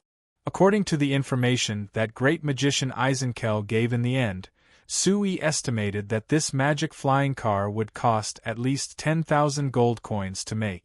But in practice, because it had the ability to fly and 6 high-grade magic arrays at the same time, its power consumption was 10 times that of the magic sedan. Even compared to the Frestek brand small magic airship that was several dozen times bigger and had several dozen times more capacity, it didn't consume much less energy. But in terms of speed, it was far from the magic airship. So this magic flying car's ability to fly was actually of little value, it wasn't practical at all. Sui didn't doubt that there were many people in this world who liked this magic flying car, and he didn't doubt that there would be a market for this magic flying car after it was developed, but at most this would only mean that it would be a niche thing in the future. It was different from Sui's idea of making magic machines that could be used by normal people. It was best if everyone could enjoy them. The reason why Sui agreed to cooperate with Great Magician Eisenkel in his name and agreed to use some of the new Flyer's research resources to help Great Magician Eisenkel, not even asking for a share of the profits, was actually to support Great Magician Eisenkel's ideas and investments in developing new magic machines. He even hoped that there would be more magicians like Great Magician Eisenkel in this world who would invest in magic machines. Whether their goal was to make money or something else, as long as they were willing to develop magic machines, Sui was willing to help them. After watching Great Magician Eisenkel disappear into the distant night sky, Sui suddenly had a strange thought. Anvilmar City was the first city of the Lampari Kingdom, so in order to prevent magicians from suddenly attacking from the sky, there was a certain level of control over the sky above Anvilmar City. Magicians weren't allowed to freely fly in the sky. But now Great Magician Eisenkel was using the magic flying car to fly in the sky. Wasn't this considered breaking the rules? Perhaps the next time he saw Seveni, he should mention this matter to her. Sui shook his head and threw away this sudden thought. Looking around, he found that he could see the roof of the New Moon Theatre that was imitating the Sydney Opera House from Earth not far away. Sui was a bit surprised. This Great Magician Eisenkel's strength in Anvilmar City was even more terrifying than what he showed on the surface. Not only did he know when he left the Royal Palace, he even knew that Steele and the others were at the New Moon Theatre. He knew that he came to the New Moon Theatre to find Steele and the others. This kind of powerful great magician, being able to cooperate with him and not be his enemy was a wise choice. Looking at the roof of the ship in the distance, Sui calmed his heart and quickly headed to the New Moon Theatre. Because he came late, Sui didn't prepare a ticket ahead of time, so it took him quite a bit of effort to enter the New Moon Theatre. Finally meeting Steele in the private room of the New Moon Theatre, Sui finally let out a sigh of relief and revealed a heartfelt smile. Steele was the same as before, not caring about anyone else as she gave Sui a passionate kiss. The two separated and Steele was about to speak, but there was a figure that came from the side that jumped in front of Sui. After that, Sui felt his lips being pressed against by a pair of soft and fragrant lips. Woo! Sui's eyes opened wide, but he saw that not only was Steele not displeased at all, she was secretly laughing like she was watching a play. After a while, Agnes finally moved her lips away from Sui and turned to Steele to ask, "Big Sister Steele, is this right?" Steele revealed a faint smile and playfully stuck out her tongue as she replied, "Agnes, when kissing, you have to learn to stick out your tongue. Sui likes this very much." "Is that so?" Agnes turned her head to look at Sui like she didn't fully understand. It seemed like she wanted to try out the key knowledge Steele had just taught her. Sui quickly waved his hand and stopped Agnes from approaching. Then he glared at Steele. "Steele, is this how you teach Agnes?" Steele gave a soft snort. She reached into her chest and took out a thin book, waving it around. "I'm not as active as a certain someone." Sui looked at the book and found that it was the details of the union between elves and humans that Elder Elucia had given him. He was instantly embarrassed. This was given to me by Elder Elucia, Hey Liz, didn't I tell you to keep it? Why did you take it out?" Sui turned to Liz, who was secretly laughing on the side as he asked this. Liz was not scared by Sui's question like a normal slave. She pursed her lips into a smile and said, "Madam found it herself, I didn't take it out." Sui rolled his eyes. "She didn't take it out?" "She just didn't take the initiative to give it to Steele." Liz and Linda, because they had spent more time with Steele, they were more inclined towards Steele. "All right, you don't need to hide it." Steele smiled as she rubbed Sui's face. Since you've already accepted Agnes, you have to study this matter a bit. But there are some things that you can't discuss with Agnes, right? So leave this book with me for now. After I study it, I'll teach Agnes, so that in the future, when you two are together, something goes wrong. Sui looked at Steele with a strange look. Seeing her smile, he couldn't help asking, Steele, you really don't mind? You've already asked this question many times. Steele rolled her eyes at Sui. I mind, but I don't mind it a lot, do you understand? Sui shook his head. He really didn't understand. Alright, you're just a block of wood, I already knew that. Steele gave a sigh and pulled Sui to sit down in a private room, facing the stage of the theater.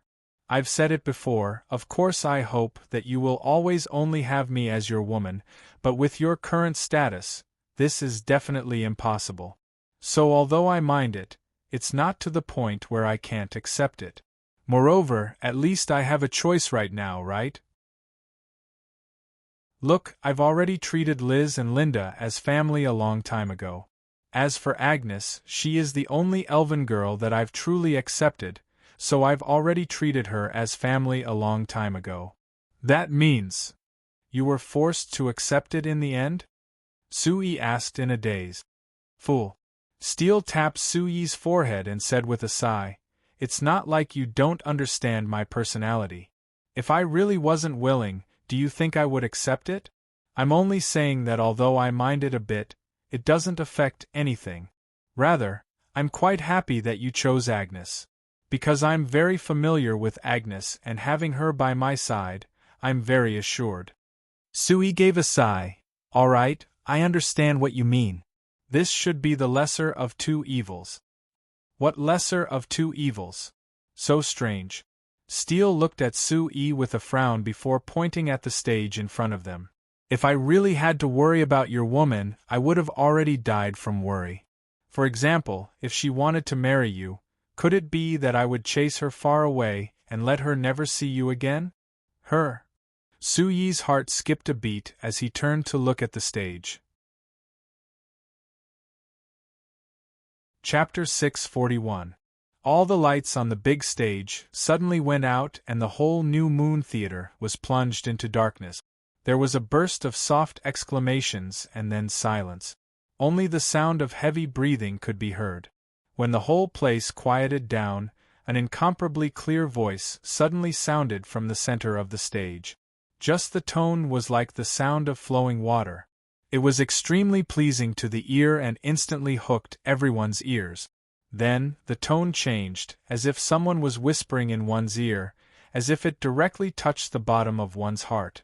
It was fresh and had a trace of temptation, making one unwilling to make any sound for fear of missing even a single note. Just a few simple lines of a cappella had already attracted the attention of everyone present, causing them to involuntarily stare at the pitch-black stage. That was where the voice was coming from. The pleasant voice lingered in the air for about 2 to 3 minutes. Just when everyone was intoxicated by the charming voice, the pitch suddenly rose slightly. A beam of light shone down from the top of the stage and fell on the stage to form a circle of light. In the circle of light, a girl wearing a light-colored long dress stood alone. Under the bright but not dazzling light, although it couldn't completely penetrate the light-colored long dress, it still revealed her excellent figure. Combined with the moving voice, it was full of temptation. And if combined with the 2 pointed ears on her head and the furry tail behind her, it added an extra mysterious and strange aura. Sui listened for a while and couldn't help but reveal a trace of a smile. It seems that Avril has not only completely grasped the new singing method I taught her, she even added a lot of her own understanding. What? You don't think it's good? Steele asked back. No, it's very good. Sui pointed at the intoxicated audience below the stage. Just look at the audience's reaction. Steele looked at Sui's eyes and looked at Avril, who was singing passionately on the stage. She pursed her lips and smiled. What do you think? Sui? Are you interested in Avril? If you agree to take her into your room, then you can enjoy her moving voice alone. What nonsense are you saying? Su-yi snappily glared at her. Do you think I have too much energy? Or do you insist on challenging yourself? Then he turned to look at Avril, who was on the stage, and listened attentively for a while before exclaiming, How can such a moving voice belong to me alone? Everyone should be able to hear it and enjoy it. Look, Avril's expression is so satisfied. She must like her current state very much. Steele turned to look at Avril and nodded. Yes. Avril thanked me more than once, thanking me for bringing her out of the black rice wasteland, thanking me for giving her this opportunity to show her other side as a beastman in front of so many people. Otherwise, she would have to stay in the black rice wasteland for the rest of her life as an ordinary fox girl until she dies. Just based on her appearance, she can't be considered normal. Su-yi couldn't help smiling. After pausing, he suddenly asked Steele with a serious expression, Speaking of bringing Avril out of the black rice wasteland, how is the progress of the matter you're doing right now? With me taking action, of course everything is going smoothly. Steele revealed a proud smile to Su-yi. Is that so? Su-yi's mind was shaken. You've made contact with the beastmen tribes in the kingdom of Ruhr? Not only that. Steele smiled as she shook her right index finger. Not only have I made contact with 6 beastmen tribes in the kingdom of Ruhr, I've also found an elf tribe in the kingdom of Ruhr. There are elves. Su-yi was very surprised. But even Elder Elucia and Elder Lysania don't know where the elves in the kingdom of Ruhr are hiding. I also found it by coincidence. Steele smiled. You might not believe it, but the reason I found the elves was because of the beastmen tribe. Is that so? How did you find them? Su-yi was very curious. Although the elves in the kingdom of Ruhr are hidden even more thoroughly than the Nightsong tribe, and it's very hard to find them, in private, this elf tribe called Azhara tribe had a conflict with the beastmen tribe. When I made contact with this beastmen tribe, I inadvertently obtained this information. Then I followed this clue and finally found this elf tribe. Although Steele said it casually, Su-yi knew that even with the new Flyers Foundation in the kingdom of Ruhr, he still couldn't find the elves in the kingdom of Ruhr. Steele must have spent a lot of effort to find them.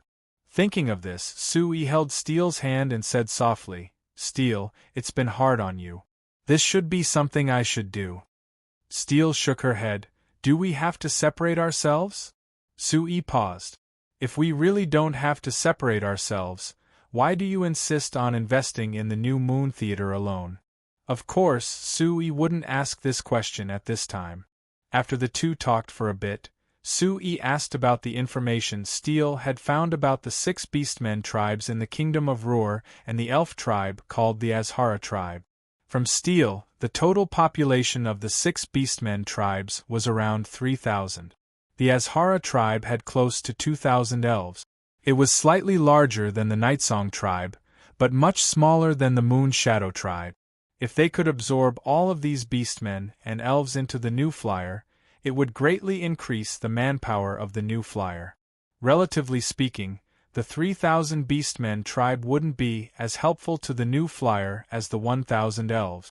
But from Steele's contact with the 6 beastmen tribes and the Azhara tribe, the 6 beastmen tribes were interested in cooperating with the new flyer. They were even interested in joining the new flyer. After all, there was the precedent of the Black Rice Wasteland. On the other hand, the elves of the Azhara tribe didn't trust Steele and the new flyer. If it wasn't for Steele bringing up the Nightsong tribe and the Moon Shadow tribe as examples, she wouldn't even have had the chance to contact the Azhara tribe.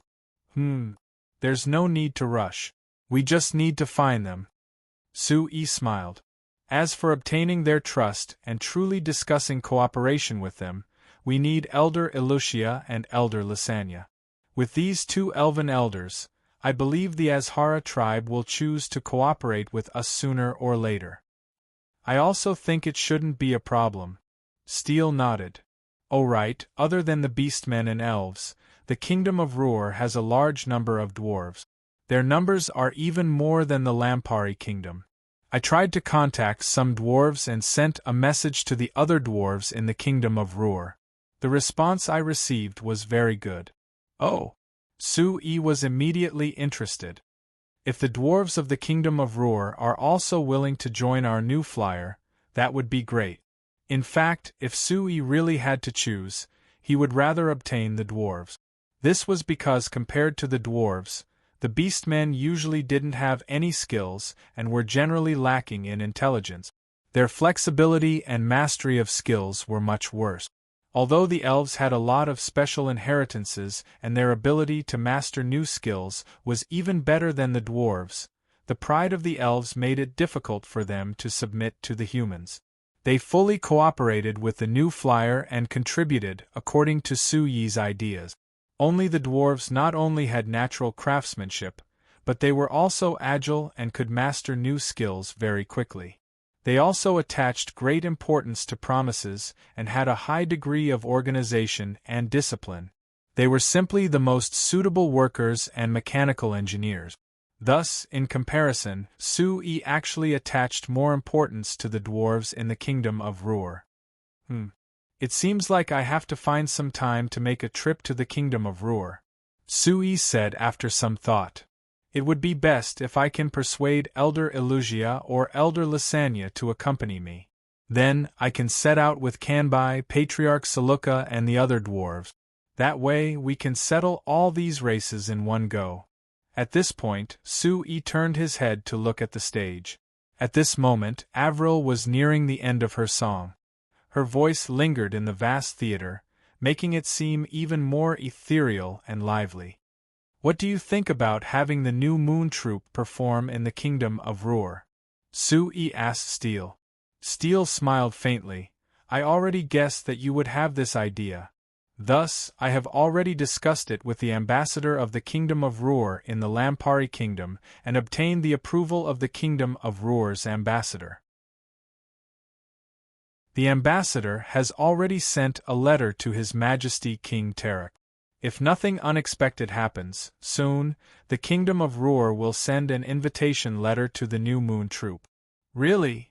Su Yi laughed loudly. He couldn't help but lean over and give Steel a big kiss. Steel, you really know me too well. I haven't even said anything yet and you've already prepared everything. You've saved me a lot of time. Steel lightly snorted and slightly raised her head with a proud expression. Of course. Otherwise, how could I be worthy of you? Su Yi broke out in laughter again. When he was about to praise Still, Avril's song came to an end. After a moment of silence in the theater, deafening applause rang out like thunder. Although this flood of applause was directed at Avril, at this moment it was like praise for Steel.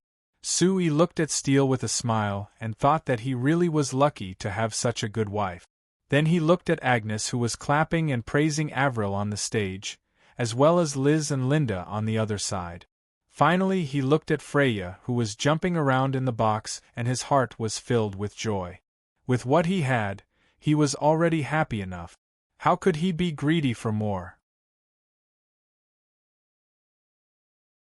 Chapter 642. For the next week, Su Yi stayed in Anvilmar City the entire time. Other than being summoned by Seveni every day to discuss the joint venture factory between New Flyer and the Lampari Kingdom, the most important thing was to determine the details of the first magic refill station. This so-called magic refill station was like a gas station on Earth. Now that New Flyer's magic cars had sold over 10,000 units in the Lampari Kingdom, one could see Shinfei brand magic cars on almost every road. But the magic car's power consumption was much higher than normal household magic machines. With the size of the power storage of most Shinfei brand magic cars, they could only hold no more than 40 liters of magic crystals. Even if they used high-quality magic crystals, it could only support the magic car for less than 200 kilometers before it was completely consumed. So now that these magic cars were driving, they could only guarantee that they could go between two cities, so that they could replenish the magic crystals when they ran out. This greatly reduced the range of the magic cars and limited the sales volume of Shinfei brand magic cars.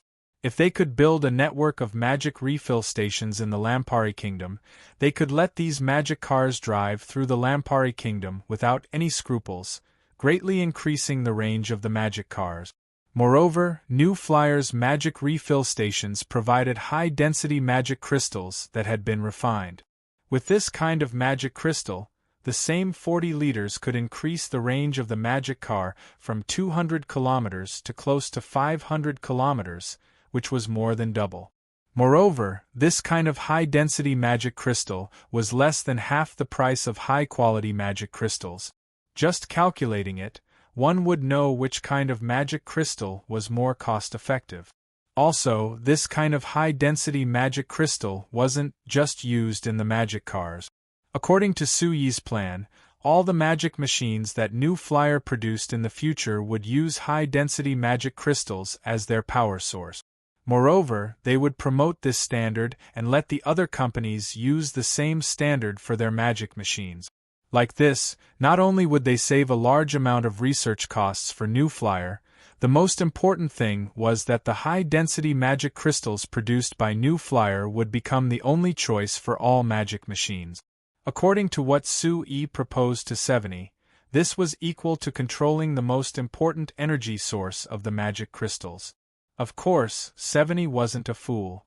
Naturally, she could see that this matter would have a large effect on the Lampari Kingdom. So when Su Yi proposed that the Lampari Kingdom would implement the energy standard, 70 immediately asked Su Yi to transfer the magic crystal refining technology. Su Yi naturally wouldn't agree to transfer the technology because it involved the Foundation, but he agreed to let New Flyer and the Lampari Kingdom work together. They would build 3 magic crystal refining factories in the Lampari Kingdom, letting the Lampari Kingdom have the ability to refine high-density magic crystals. Of course, this also involved transferring technology. So Su Yi and 70's discussions over the past few days were mainly about the depth of the technology. 70 naturally hoped that New Flyer would transfer the technology, and Su Yi hoped that the Lampari Kingdom would receive as little as possible. After many discussions, the two sides decided that the Frestec Chamber of Commerce would divide the high-concentration magic crystals into 5 grades. In the 5 magic crystal refinement factories built with the Lampuri Kingdom, the Lampuri Kingdom would be able to refine the primary and second-level magic crystals, but the last 3 levels would be kept a secret for now. The Lampari Kingdom, in order to obtain this technology, would pay New Flyer the rights to mine 5 magic crystal mines for 50 years. Based on the current situation, these 5 magic crystal mines weren't worth much, adding up to less than 1 million gold coins. But according to Su Yi's estimates, the value of these 5 magic crystal mines would increase by several times or even several dozen times. New Flyer would naturally gain enough benefits from this. While discussing with 70, Su Yi had met with great magician Eisenkel several times. With his deep knowledge of magic machines, he had given many valuable suggestions to the magic flying car, giving great magician Eisenkel great inspiration. Not mentioning anything else, just the change in the support magic array that Su Yi proposed was enough to reduce the energy consumption of the magic flying car by at least 30%. Other than these 2 matters, Su Yi came to Anvilmar City for another important matter, which was to participate in the annual magician certification exam. Of course, with Su Yi's current strength that far surpassed normal 9th grade magicians and was even infinitely close to becoming a great magician, he wasn't participating in the exam for himself. He was here to recruit talents in the field of magicians for New Flyer. Other than last year when the Lampari Kingdom fell into chaos and the magician certification exam was cancelled, in the past few years, during the Lampari Kingdom's magician certification exam, New Flyer would send a bunch of researchers from the Academy of Magic and magicians from various factories to participate in it. Every year at this time, the Frestec Chamber of Commerce's large group of great magicians wearing the same uniform would create a stir in Anvilmar City. This year was even more so. Adding in everyone, There were over 1,000 people participating in the Frestec Chamber of Commerce's certification exam this year. Even though only 200 of them had the qualifications to participate in the high-level magician certification exam, and the other 700 could only participate in the low-level magician certification exam, the fact that the new flyer alone had over 1,000 magicians was enough to shock people. Moreover, due to various reasons, there were many magicians from New Flyer that didn't participate. If all of them were sent out, the total number would exceed 2,000. Not to mention the Lampari Kingdom, even in all of the signs, there wasn't a second company that had such a large number of magicians. Even though more than half of them were low-level magicians, such a terrifying number was still extremely shocking. What was different from other companies was that other companies hired magicians to protect the safety of the company, but New Flyer hired magicians to do normal work for New Flyer. Thus, when New Flyer took advantage of the Lampari Kingdom's magician certification exam to advertise in Anvilmar City and recruit magicians for New Flyer, most of the magicians participating in the exam were moved. In the end, after the week-long exam, New Flyer had recruited a total of 261 magicians to join the company. Of these 261 magicians, 73 were high-level magicians of the 6th rank and above. The remaining 188 magicians were low-level magicians of the 3rd to 5th rank. As for magicians of the 3rd rank and below, New Flyer had signed a preliminary agreement with over 500 of them. Once these magicians passed the 3rd rank magician certification exam, they could choose to join New Flyer. Whether it was for the Frestec Chamber of Commerce or the magicians, this was a win-win choice. New Flyer was continuing to expand its production and needed a large number of magicians to increase its manpower. Most of these magicians didn't have a fixed income, and in order to support their magic research, they could only think of ways to earn money. Because their levels weren't high and they weren't strong, whether it was joining adventurer teams or working for other companies, they didn't have enough money. Therefore, most of the magicians had a hard time. There were quite a few people with magic talent in signs, but most of them could only give up halfway because of the lack of money. Now that New Flyer was here, these magicians could obtain stable jobs with an income of at least 200 gold coins a year. It was enough for them to live a good life while still having the spare energy to invest in magic research. Not to mention that working in New Flyer involved all kinds of magic problems, which was also equivalent to conducting magic research. So for most of the magicians who didn't have good economic conditions, obtaining a job in New Flyer was something they could only dream of. Not to mention that the Magic Research Institute of New Flying Chamber of Commerce had 2 great magicians, Great Magician Camilla and Great Magician Tolucci.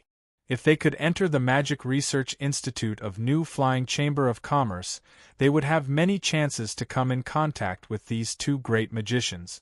If they could use this chance to ask these 2 great magicians questions about magic, wouldn't their magic strength increase by leaps and bounds? Perhaps. After working in New Flyer for a few years, or even 10 years, they would have the hope of becoming a great magician respected by tens of thousands of people. The magicians who chose to join the Frestec Chamber of Commerce never thought that the 2 great magicians they were thinking about would secretly come to Anvilmar City on the afternoon of the magician certification exam. When he saw the 2 great magicians, Su-Yi was very surprised. Weren't these 2 great magicians researching the new fire magic engine in the Falling Rain Valley outside Banta City? Based on how focused the 2 of them were, Su-Yi thought that they wouldn't leave for a long time. He never thought that in less than half a month, they would come to Anvilmar City. Su-Yi thought that the 2 of them had made a breakthrough in the fire magic engine or had met a problem, so they wanted to discuss it with him. But after asking, he received an answer that was completely unexpected. It surprised him, but also filled him with joy. Chapter 643. The empty space suddenly began to tremble as ripples appeared out of thin air. It was as if a stone had been thrown into the water surface. Ripples spread out, and the space became blurry due to the vibrations of the ripples. As the frequency of the vibrations of the ripples increased, the entire space became increasingly fragmented. In the end, the ripples connected together, causing the entire space to shatter, forming a forbidden area that struck fear into the hearts of those who approached it. Sue watched the slow changes in this space, and finally couldn't help speaking up. This doesn't seem to be any different from normal space magic, right? Great Magician Camilla, who was focused on condensing his magic, didn't have time to care about Sue. Great Magician Taluchi on the side looked at Sue with a frown. Watch patiently. This is fundamentally different from normal space magic. Is that so? Sue remained silent and continued to watch Great Magician Camilla's movements. When Great Magician Taluchi told him in pleasant surprise that Great Magician Camilla had broken through the boundary of Great Magician and grasped the spatial laws, he didn't dare listen to his own ears. Grasping the spatial laws was an ability that only Arch-Magi could grasp. If Great Magician Camilla had really done this, didn't that mean that he had really become a great magician? Although last year, Great Magician Camilla had already shown signs of grasping the spatial laws, according to the standards of a normal magician, just touching the spatial laws was completely different from grasping the spatial laws. This difference could make a magician focus on studying magic for a few years or even several decades before being able to grasp it. There were even many magicians who were stuck at the boundary between Great Magician and Arch-Magus for their entire lives, unable to break through. Now that Great Magician Camilla had only used a single year to break through this boundary, this was just too unbelievable. So even though he had personally seen Great Magician Camilla display his spatial laws in front of him, Sue still had a trace of doubt in his heart. Could it be that Great Magician Camilla and Great Magician Taluchi were playing a trick on him? The shattered space in front of him suddenly trembled slightly. Then, the entire space suddenly expanded, and then shrank in an instant as if it was breathing. After repeating this a few times, this small space suddenly collapsed completely, turning into a pitch-black bottomless hole. Sue had seen this scene many times before when Great Magician Camilla and Great Magician Taluchi, as well as Elder Elucia and Elder Lysania, had demonstrated their space magic to him, so he wasn't surprised. On the contrary, this made him even more suspicious.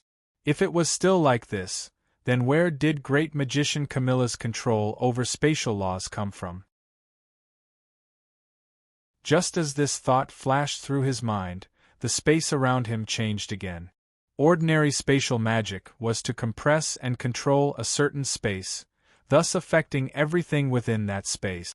A magician skilled in spatial magic could use this characteristic to compress space, compressing their body into that space and sending them to another space.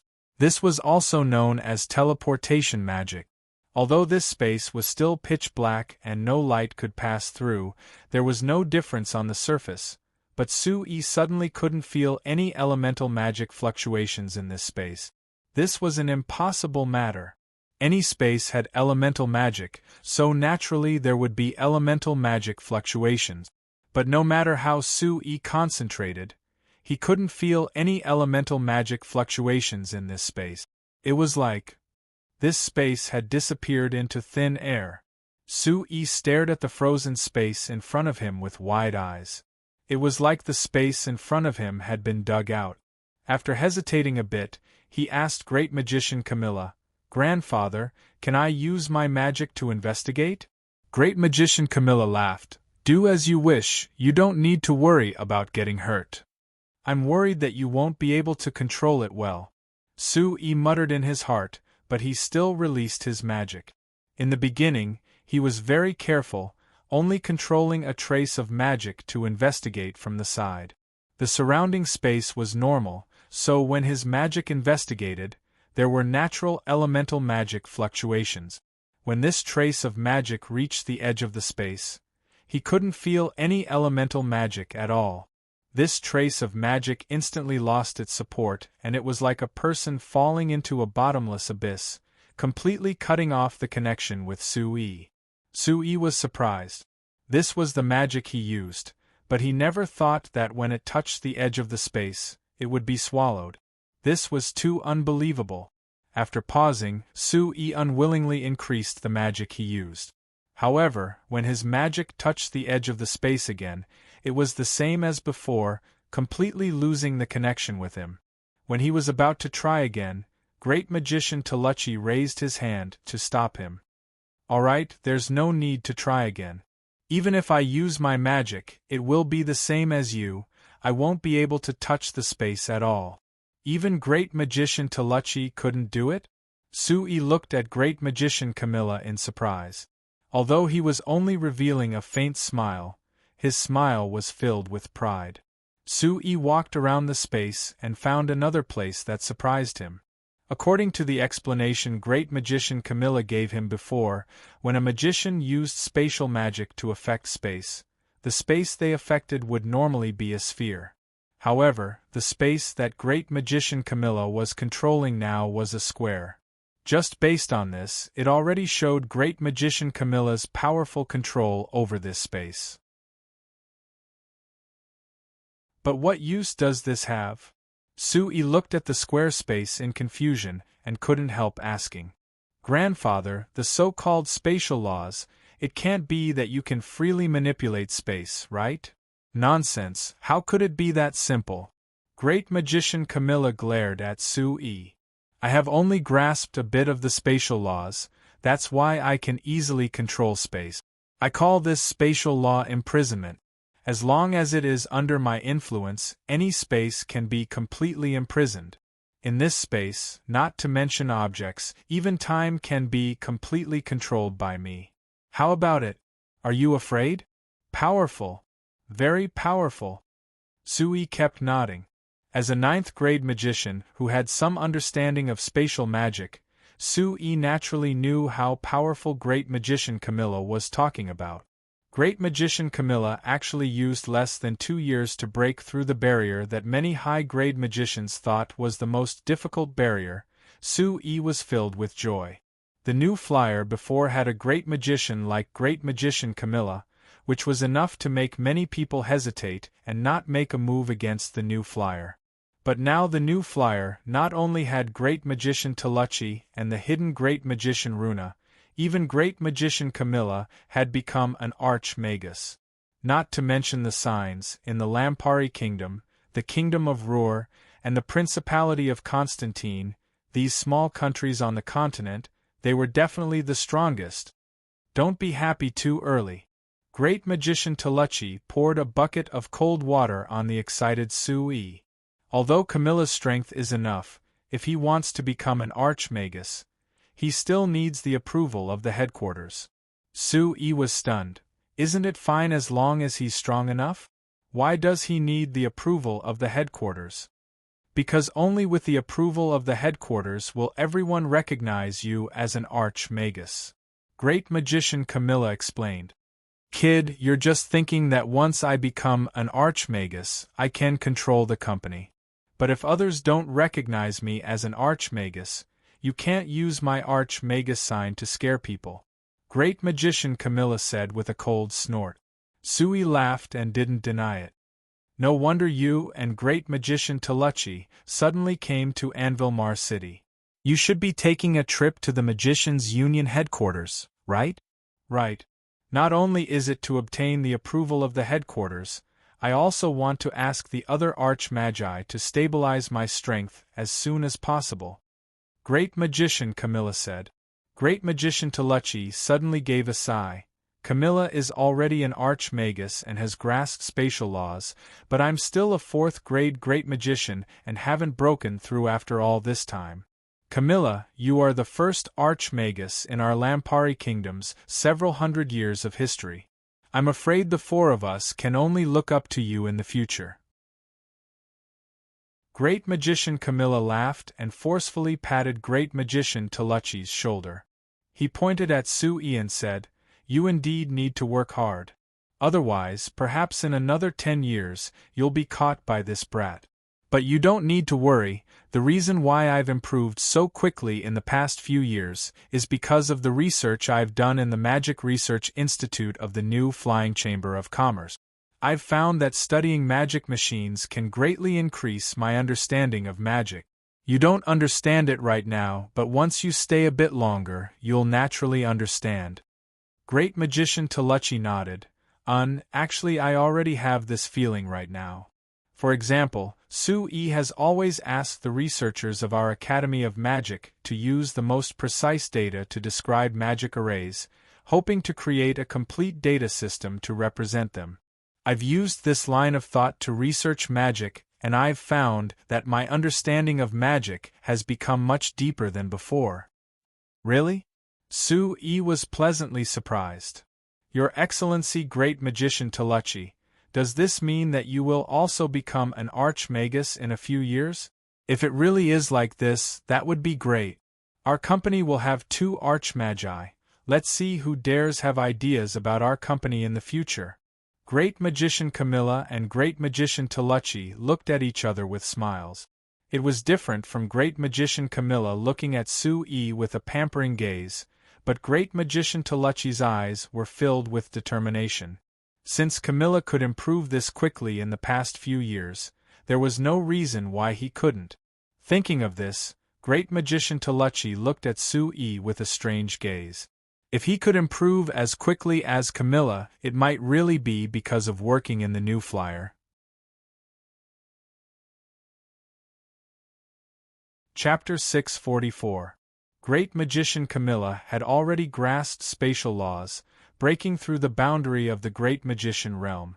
This news was only known to Great Magician Camilla, Great Magician Toluchi, and Su-Yi. It wasn't spread. Even if this was already a fact, Great Magician Camilla felt that before he received the approval of the Magicians' Union headquarters, announcing that he had become an Archmagus was simply a joke. So after strictly ordering Su-Yi to keep it a secret, at most only telling Steele, Great Magician Camilla secretly went alone to the Magicians' Union headquarters, the city in the sky. After Great Magician Toluchi sent Great Magician Camilla off, he returned to Banta City to continue his research. Because of Great Magician Camilla's breakthrough, he was now even more interested in studying magic machines. If it was said that he joined the Frestek Chamber of Commerce because he was grateful to Su-Yi for changing the living environment of the Karaska Island residents, joining the Frestek Chamber of Commerce to participate in the research, now he was working hard to increase his magic power. Different attitudes and different motivation, so the effects wouldn't be different. Su-Yi believed that Great Magician Toluchi would soon have a breakthrough in the fire magic engine, and he was patiently waiting for the good news from Great Magician Camilla and Great Magician Toluchi. Of course, Su-Yi wasn't completely idle. He was still discussing the magic refill stations with Seveni. On this matter, Seveni had shown her strong courage. Su-Yi proposed to build a magic refill station first and run it for a while before spreading it. But after Seveni discussed the transfer of technology with Su-Yi, she decided to build 10 magic refill stations in the Lampari Kingdom at once. Based on the locations of the 10 magic refill stations that Seveni had marked on the map of the Lampari Kingdom, it could be seen that Seveni had considered this matter carefully. Because these 10 magic refill stations were built in key locations, they were where the magic cars needed to be resupplied. Once these 10 magic refill stations were built, although they couldn't be said to be able to drive the magic cars through the Lampari Kingdom without any worries, at least they could solve the problem of resupplying the magic cars. As for Seveni's bold plan, Su-Yi naturally strongly supported it. If possible, he wanted to spread the new energy standard across the Lampari Kingdom, even spreading it to the Kingdom of Ruhr and the other countries that had contact with the new flyer. If he could lay down a good foundation in these countries, it would be of great help to Su-Yi in deepening the magic machine industry in these countries. Of course, rice should be eaten one bite at a time, and roads should be taken one step at a time. As of Great Magi Kingdom, the Lampari Kingdom, the Lumi, and the other countries, that was a matter in the future. After discussing this with Seveni, Su Yi's matter in Anvil Mar City came to an end. However, when Su Yi and Seveni signed the preliminary agreement for the magic refill stations, planning to return to the Principality of Constantine with Steele, Agnes, and the others, they suddenly received a shocking piece of bad news. Anklo and Duke Wine had started a full-scale war. ####. 3 days later, Su Yi appeared at the border between the Black Rice Wasteland and the Principality of Constantine with a heavy look. The new flyer guard Captain Hart, who had been waiting there, came forward. "What is the situation now?" Su Yi looked at Duke Wine's soldiers guarding the border of the Principality of Constantine and asked this in a deep voice. "Not good." Hart shook his head. "Duke Wine has already taken back all the territory he ceded to Sir Chairman. There's only the area where our company's main base is. Now that he has cut off all the roads from our main base to the outside world, the main base is surrounded by his soldiers and we can't break out at all. Humph, this fellow must have suffered a loss last time, so he doesn't dare treat us lightly." Su Yi gave a cold snort, suddenly realizing the problem in Hart's words. "You just said that he has sealed off all the roads from our main base to the outside world? He can seal off the land, but how can he seal off the sea?" Hart said with a bitter smile. "When Duke Wine launched his attack, the Sac Kingdom's first fleet came down from the northern coast of the Black Rice Wasteland and sealed off all the roads from our main base to the outside world. Although Island Lord Smilton led many subordinates to help, they were too lacking in numbers, so they couldn't break through the blockade." "The Sac Kingdom is also participating?" Su Yi looked at the western coast and said with a cold smile, "I was wondering why Duke Wine suddenly became this bold, so he secretly colluded with the Sac Kingdom." Hart said with a sigh, "Sir Chairman, I feel that this isn't the main reason. The biggest problem is that we were too careless. If it wasn't for us being too careless, Count Wine wouldn't have been able to launch a surprise attack like this. He would have seized the chance to steal the military magic machines that our company just produced, and he wouldn't have been able to suppress us at this stage. Without the help of these military magic machines, Duke Wine's subordinates aren't worth mentioning at all." Su Yi nodded. Duke Wine had already planned this. He was just waiting for him to suddenly attack when he wasn't here. Because he wasn't here, New Flyer's reaction would be slower. This allowed him to steal the important military supplies and gain the advantage in firepower. It was clear that he had learned his lesson from the conflict with New Flyer last time. He even knew how important the military magic machines were to his army, so his first goal was these resources. "Hart, based on the situation you just described, our main base should be fine?" "Of course."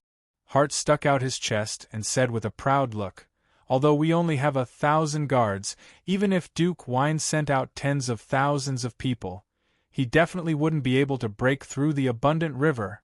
Even if I led these 200 people to break through, he wouldn't be able to stop us at all." Su Yi couldn't help revealing a smile. Even if Hart's words were very heroic, he could lead 200 New Flyer guards to break through the encirclement of Duke Wine's tens of thousands of people. It wasn't because of the bravery of him and his guards, but rather something else. When this thought appeared in his mind, there was a black figure that quickly flew over from the sky. After a while, this black figure flew over Su Yi's group with a loud buzzing sound. Looking up, it was a medium-sized magic airship. The magic airship slowly fell down and stopped not far away from Su Yi. The hatch opened and a group of people came out. Su Yi looked over and found that these people were normal farmers from the Shinfei farm. They were all wearing ragged clothes and looking haggard. It was clear that they hadn't been living a stable life in the past few days. After seeing Su Yi, it was like these normal farmers with tired eyes were filled with vitality again. Their eyes lit up and they couldn't help revealing smiles as they quickly surrounded him. "Sir Chairman, you're back. Great. Sir Chairman is back. Ha ha, Sir Chairman is back. That damn Duke Wine definitely won't have a good ending." Sir Chairman, you have to take revenge for us. Sui nodded to everyone and said with a serious look, Everyone, please be assured. You are all employees of the company, so your benefits are the company's benefits.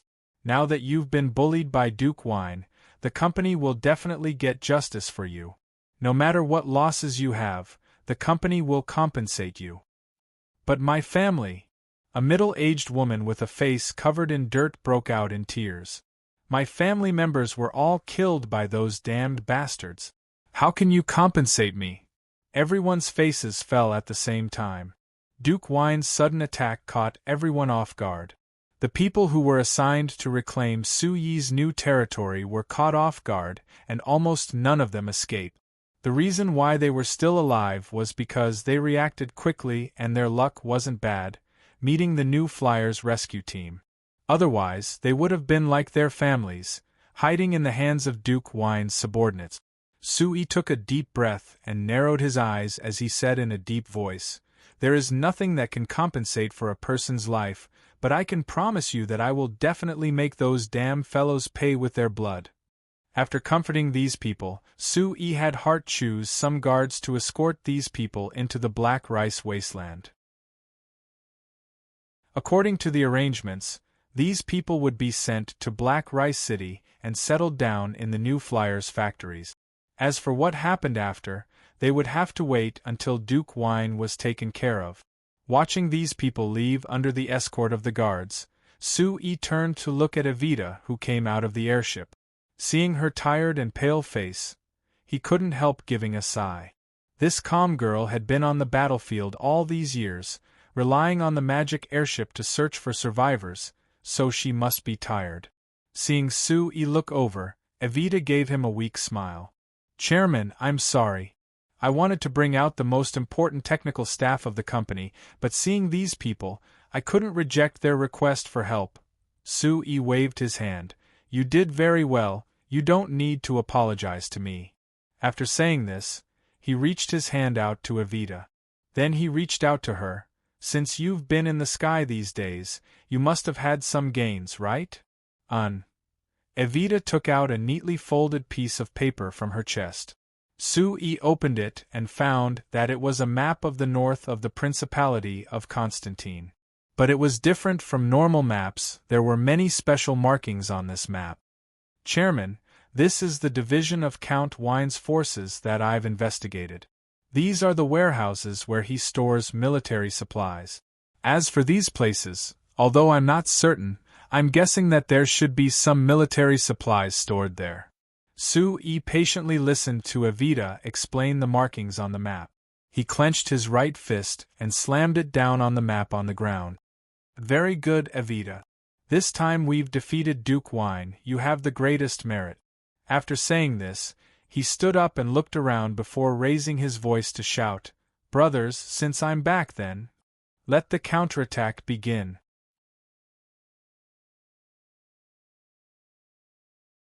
Chapter 645. There was a strong explosion that came from the distance. Although the sound came from far away, it still made the ground in the hall tremble. It could be seen just how strong the explosion was. Feeling the trembling of the chair under his butt, Duke Wine's face sunk. When the explosion was over, he turned to the middle-aged man with the same dark look and said in a deep voice, General Keller, when will your magicians be sent? The middle-aged man called General Keller knit his brows and looked out the door. There was another explosion that came from the distance, and he couldn't help knitting his brows even more. After pausing, he replied, Duke Wine, please be assured. The kingdom's reinforcements are on the way. I believe they'll arrive in a few days. Since they've received my report, the kingdom will definitely send out enough mages. Duke Wine gave a strong snort. General Keller, I'm warning you, if your sack kingdom can't send enough reinforcements and we can't beat the new flyer, don't blame me for being impolite. General Keller had a trace of anger in his eyes as he looked at Duke Wine. He thought that this fellow was just a puppet duke of the Principality of Constantine. If it wasn't for our sack kingdom's reinforcements, he wouldn't even dare resist a new flyer with less than 2,000 guards.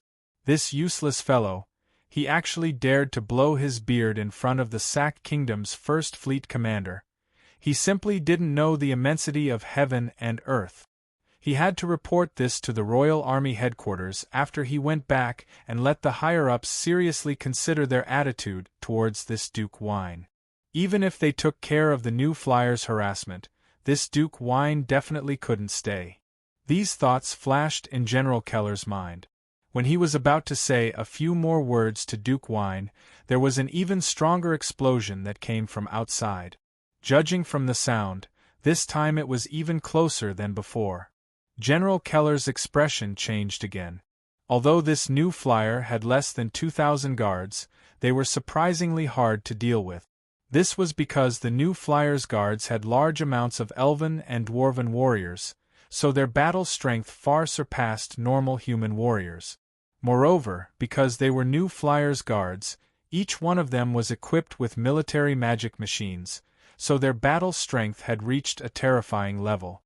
When Duke Wine used 10,000 people and still couldn't break through the defenses of the new flyer at the Abundant River, General Keller had looked down on the battle strength of Duke Wine's subordinates. But when he led the kingdom's first fleet to attack from the sea, he personally experienced the strength of the new flyer's guards. The first fleet had sent over 30 large ships this time, carrying over 5,000 elite soldiers, but they couldn't even approach the coast of the Fresteck Chamber of Commerce's main base. First, the First Fleet. The First Fleet fleet commander was the First Fleet commander's the First Fleet, the First Fleet fleet commander's the First Fleet in just the first contact. The First Fleet had lost 7 large ships and nearly 1,000 soldiers. General Keller had no choice but to lead the First Fleet back to the sea. Now, the First Fleet was only able to seal off the sea by relying on their military strength. If the new flyer had enough manpower, General Keller wasn't confident he could stop them. Thinking of this, General Keller suddenly felt that it was understandable that Duke Wine could only listen to the orders of the Fresteck Chamber of Commerce's chairman Sue E. Thinking of this, General Keller suppressed the hard work in his heart and said to Duke Wine with a serious look, "Duke Wine, at this time, we shouldn't have internal strife and should think of a way to repel the Fresteck Chamber of Commerce's counterattack. I'll send another letter to the kingdom and urge their reinforcements to come as soon as possible. As for your side, try to hold them off." When the new flyer first launched their counterattack, General Keller encouraged Duke Wine to send his men to fight the new flyer's guards. However, the result was too horrible to look at. Duke Wine sent 5,000 people, but when faced with less than 200 new flyer guards, they couldn't do a thing at all. If they met a small number of Duke Wine's subordinates, with the powerful strength of the Fresteck Chamber of Commerce's guards and the military magic machines that Duke Wine's subordinates had, they could fight an enemy that was 5 times their size and could even defeat the other side. If they met a large group of Duke Wine's subordinates, the new flyer guards with the 10 magic armored vehicles had strong mobility. They couldn't fight them at all and could run away. Duke Wine's subordinates could only helplessly watch them leave. After fighting like this for a week, not only did the 200 guards of the new flyer not lose a single one, they even defeated the 5,000 soldiers Duke Wine sent to deal with them. In the end, there were only 1,000 people left and they couldn't chase them at all. Duke Wine could only helplessly give up the idea of surrounding these 200 guards. He strengthened the defenses of his territory and tried to reduce the space these 200 guards could move around. This method had quite a good effect. Although the 200 guards had outstanding attack power, they were too few in number. They couldn't exert enough power when attacking the fortifications. They were rarely able to harass Duke Wine's territory during this period of time. However, when Duke Wine and General Keller were about to give up, the Fresteck Chamber of Commerce used a new method of harassment that gave them more headache.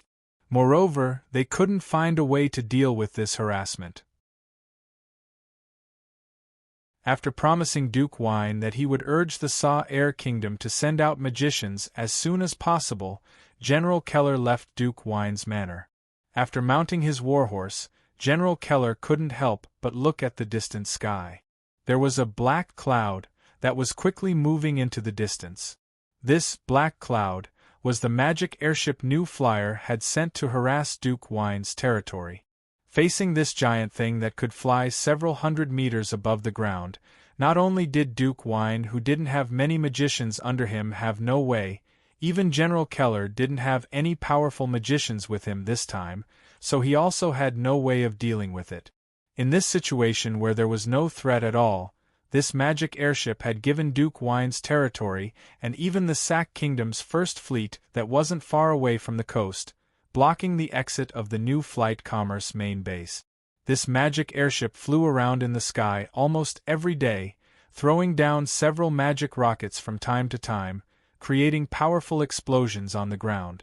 Moreover, the New Flyer's information was very accurate each time it attacked Lord Wine's warehouses and army camp. Every time it moved, this magic airship would cause large losses to Lord Wine. At the same time, it had attacked the First Fleet twice. Even if the First Fleet was nimble and avoided several fatal attacks, as long as it moved, the First Fleet would be forced to avoid it. This made General Keller very angry. The brave and invincible First Fleet of the Sack Kingdom had been forced into this situation by a single strange-looking magic airship. This was simply shameful. However, he could only be angry in his heart, but he couldn't do a thing. The magic airship was just too high, so unless it was a high-grade magician flying in the sky, they couldn't pose any threat to it at all. General Keller didn't have enough magicians under him right now, so naturally he could only watch as the magic airship flew through the sky, but he couldn't do a thing. When the army headquarters sends a powerful magician, I'll definitely teach you a lesson. General Keller glared at the magic airship that was flying away before looking further north. He was very clear that whether it was the magic airship or the 200 New Flyer guards, if they didn't have a base to supply them, they would be rootless trees and wouldn't be a real threat at all. But the problem was that both of them had a powerful base behind them, so they could attack Lord Wine's territory without any worries. And this base was Black Rice City on the Black Rice Wasteland. When the Sack Kingdom worked with Duke Wine to attack the Frestek Chamber of Commerce, the Royal Army headquarters had planned to send the Cheetah Regiment across the border to attack the Black Rice Wasteland, trying to take over Black Rice City. But as soon as the Cheetah Regiment crossed the border, they were blocked by the fortifications that were built on the Black Rice Wasteland. When the New Flyer and the Lampari Kingdom's Western Army worked together to build these fortifications, the Sack Kingdom didn't care that much. This was because these fortifications weren't high and they weren't connected, rather they were intermittent and couldn't block all the roads that led into the Black Rice Wasteland. But when the Cheetah Regiment began their operation, these seemingly useless fortifications actually posed a serious threat to the Cheetah Regiment. The New Flyers' fortifications were filled with powerful military magic machines. With these fortifications, it was very easy for them to attack the Cheetah Regiment that wanted to break through the fortifications. The Cheetah Corps launched 5 consecutive assaults, but only less than 1,000 of them managed to make it through the ferocious firepower. However, more than 6,000 corpses were left at the foot of the fortifications. Moreover, behind the fortifications, most of the Lampari Kingdom's Western Army was already there, not giving the Cheetah Regiment a chance to break through at all. The attack from the north of the Black Rice Wasteland was blocked, so the Frestek Chamber of Commerce's guards and the magic airship could attack this side without any scruples. This annoyed Duke Wine and General Keller to no end. Looking away from the north, General Keller tilted his head up. Looking at the magic airship that had turned into a black dot in the horizon, he suddenly had a question in his heart. Since the New Flyer could convince the Lampari Kingdom's Western Army to help them defend, why didn't they just have the Western Army help them attack Duke Wine's territory? If they could equip the Western Army with military magic machines like the New Flyer's guards, Duke Wine's subordinates and his First Fleet wouldn't be able to stop them. Based on the information they received, this was the order of the New Flyer's chairman Sue. Then why did Sue make this decision?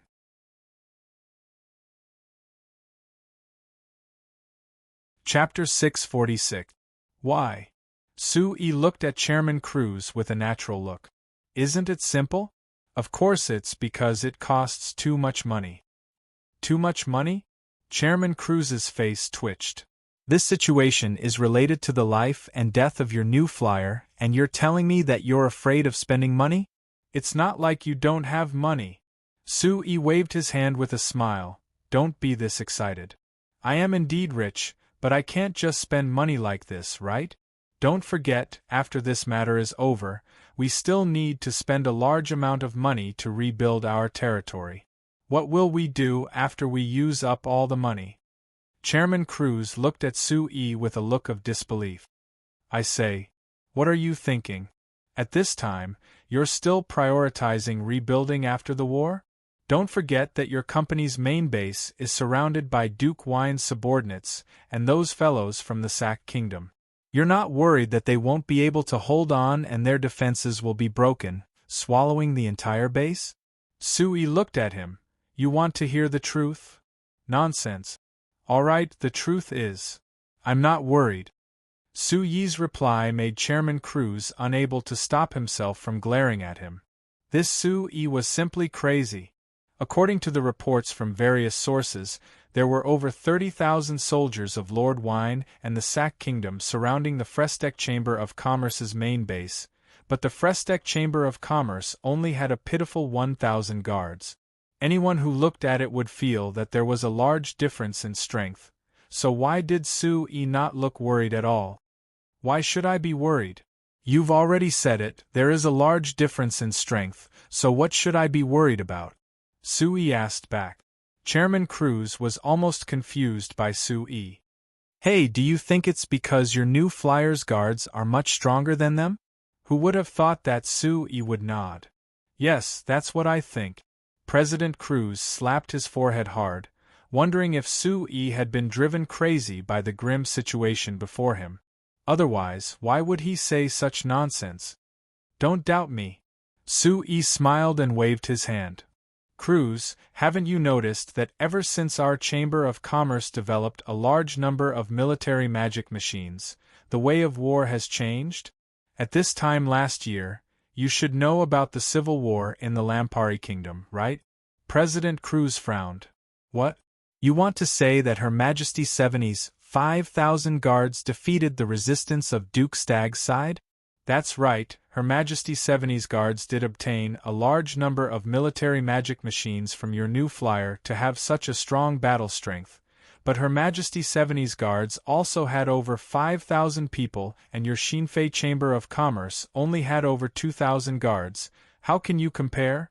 Don't forget there was an entire year between then and now. The military magic machines that our company has now can't compare to the military magic machines that Her Majesty Seveni's guards had. Sue-E said with a faint smile.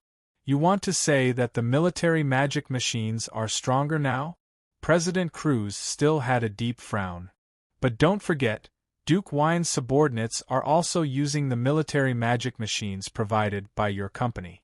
You wouldn't think that I would be a fool to give the most advanced military magic machines to Duke Wine's subordinates, right?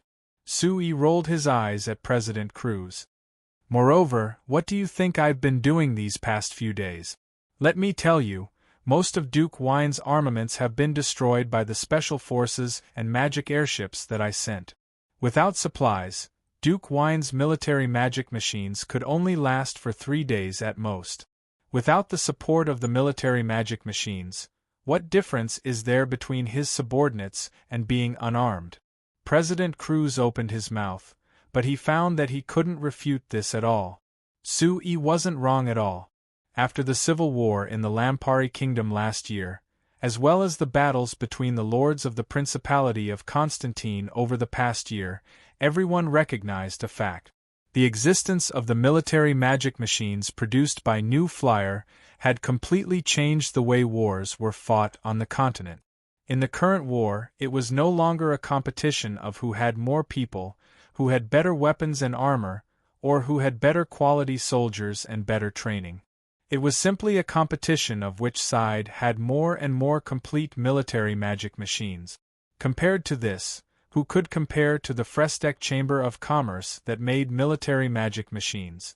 The only thing that President Cruz felt wasn't reliable was that there were too few guards in New Flyer. Otherwise, even if Duke Wine secretly worked with the Sac Kingdom, President Cruz wouldn't have thought that he would have a chance. Of course, if it was like this, Lord Wine wouldn't have made such a crazy choice. President Cruz could guess Lord Wine's plan. He definitely wanted to secretly work with the Sac Kingdom. While Sui was away from the Frestec Chamber of Commerce, he would use his advantage in military strength to seize all the facilities in the Frestec Chamber of Commerce's base. He would even capture all the staff, completely taking over the Frestec Chamber of Commerce. As long as he could control the Frestec Chamber of Commerce, the Frestec Chamber of Commerce would become his greatest support. Even if Sui reacted and wanted to fight back, without the support of the New Flyer, he wouldn't be able to do anything. But Duke Wine never thought that even with all these subordinates gathered, he still couldn't break through the defenses of the Frestec Chamber of Commerce's main base, so he couldn't succeed. Duke Wine was now in a situation where he couldn't back down. If he gave up, Sui definitely wouldn't let him go. Not only would he lose all his power, he might not even be able to keep his name. If he kept attacking, he wouldn't be able to defeat the New Flyer's resistance. President Cruz didn't need to guess. He was certain that Duke Wine's only way was to ask the Sac Kingdom for help. He could only hope that the Sac Kingdom could send more reinforcements to defeat the New Flyer and take control of the New Flyer. But if he did this, the Sac Kingdom would definitely take the biggest harvest and there wouldn't be much left for Duke Wine. This situation, it wasn't much better than when he obeyed Sui, it was even worse. President Cruz was worried about Sui and the New Flyer, not because of the threat from Duke Wine, but rather the Sac Kingdom. The Sac Kingdom could suppress the Lampari Kingdom for several hundred years, their national strength couldn't be underestimated. If the Sac Kingdom felt that the New Flyer was valuable enough for them to invest in, the New Flyer wouldn't be able to resist them with just a company. Your worries are very reasonable, so I have to solve this problem before the Sac Kingdom's reinforcements arrive. Sui nodded, agreeing with President Cruz's idea. President Cruz gave a bitter laugh. How to solve it? Just based on your New Flyer's 2,000 guards? Sui, why aren't you willing to listen to my advice and ask Her Majesty 70 for help? I think that whether it is based on your relationship with Her Majesty or the importance of your New Flyer to the Lampari Kingdom, Her Majesty won't sit by and do nothing. It's easy to invite a god, but it's hard to send them away. Sui shook his head. I'm not willing for the New Flyer to be restricted by others, so we have to solve this matter with our own strength. President Cruz knit his brows again. I can't see what kind of strength you have to take care of such a powerful enemy. Sui smiled and didn't respond to this topic. He looked behind President Cruz and asked, Are the people you brought reliable? President Cruz gave a sigh before nodding. Relax, since I brought them here, they are definitely reliable. Good. Sui turned to Hart beside him with a nod. Give them the things. Hart left with this order. After a while, Hart led 200 human guards in with new batches of magic bazookas, giving them to the 500 Amsterdam Chamber of Commerce guards that President Cruz brought.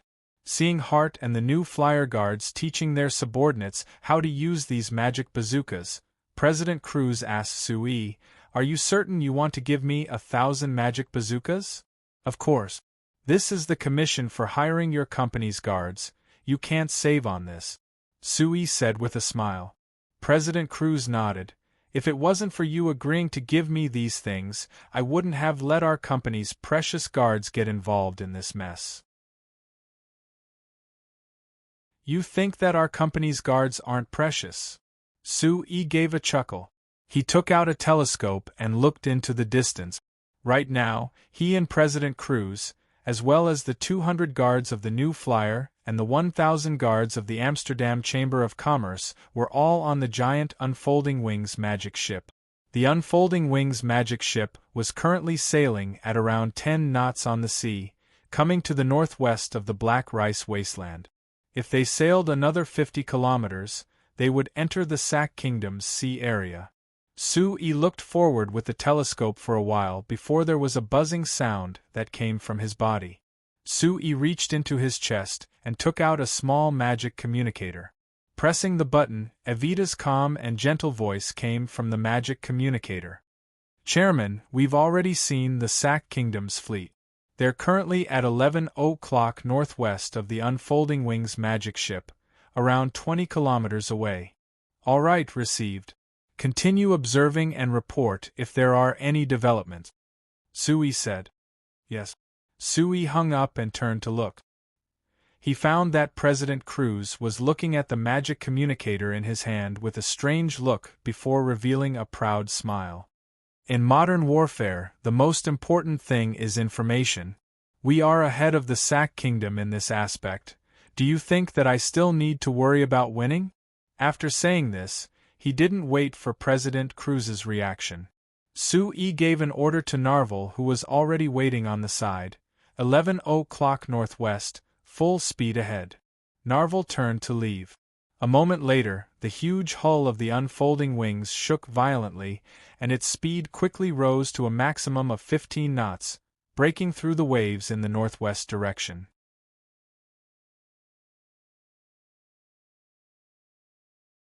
Chapter 647. An hour later, on the sea 50 kilometers to the northwest of the Black Rice Harbor, there were large pieces of wooden planks floating around. There were several large ships that hadn't sunk yet, creating several giant whirlpools. The surrounding wooden planks and the soldiers of the Sac Kingdom's first fleet who hadn't died yet were all sucked into the bottomless sea. The originally blue sea water was dyed a miserable blood red mixed with burnt black. This meant that the most elite fleet of the Kingdom of Sark's first fleet that had been majestically passing through this area had become a trace of history, disappearing without a trace. There were several high-grade magicians of the Sac Kingdom's army headquarters who had followed the first fleet in the sky. They all looked at the sea below them with looks of disbelief, looking at the Unfolding Wings ship that was as large as a mountain that was floating on the sea, their faces filled with shock. When the Unfolding Wings first appeared in front of everyone, they were only surprised by the size of the ship and were shocked by the fact that the entire body of the ship was made of metal. When they recognized that this ship was the New Flyer's giant magic ship that was mentioned in the report, they immediately prepared to attack. However, they never would have thought that when the Unfolding Wings was still 2 to 3 kilometers away from the ship at the front, a large ball of fire suddenly appeared from the Unfolding Wings. Following that, they saw an overwhelming number of magic rockets flying from the Unfolding Wings, trailing behind them a powerful magical radiance. Under the attack of such a dense amount of magic rockets, there wasn't a single ship that could escape. The ships of the Sac Kingdom's first fleet were all made of wood. Although they had been strengthened in terms of fire and impact resistance compared to the boats used by fishermen after being hit by these magic rockets, they were seriously damaged. In just the first round of attacks, the ships of the Sac Kingdom's first fleet that they were so proud of had lost all their battle strength. When the second round of magic rockets came, there was nowhere to hide and they didn't have the ability to dodge, so they were all sunk after a short while. This was the most elite fleet of the first fleet, a fleet that could be considered invincible in the surrounding seas, but under the attack of a single Unfolding Wings ship, they couldn't even last 5 minutes before being completely annihilated. Throughout the entire process, they didn't even make a single counterattack. The remaining sorcerers were stunned for a long time. They wanted to turn around and run away, but when they thought of the strict military law and the description in the report, they looked at each other and decided to attack. With so many magicians working together, they might be able to capture the Unfolding Wings. As long as he could obtain this Unfolding Wings, then the loss of these ships would be nothing. However, just as these mages were about to release their magic, the space in front of them suddenly seemed to collapse, and the entire space turned into a bottomless pitch black. The Sac Kingdom's magicians all took a cold breath at the same time.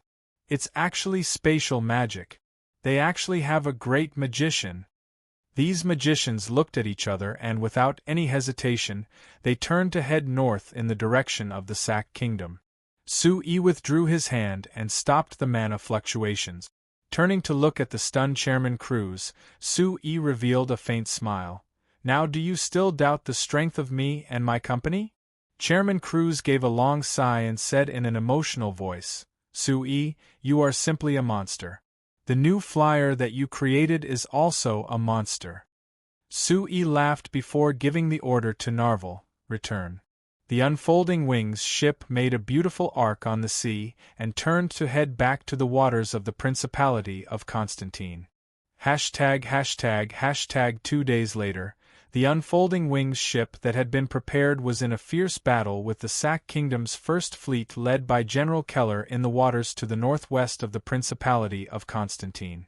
The unfolding wings ship wasn't damaged at all, and only 3 ships of the Sac Kingdom's first fleet escaped. The rest had all sunk. The coast of the new Flight Commerce main base that had been blocked was unblocked.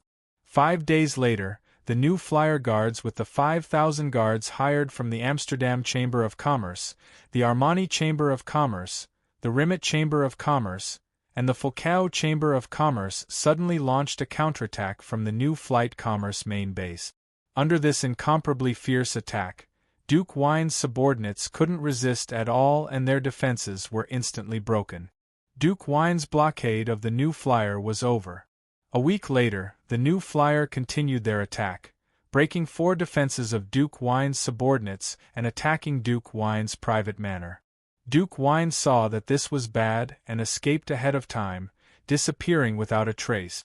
Without Duke Wine's command and without supplies, they couldn't use the power of the military magic machines, so Duke Wine's subordinates couldn't resist anymore.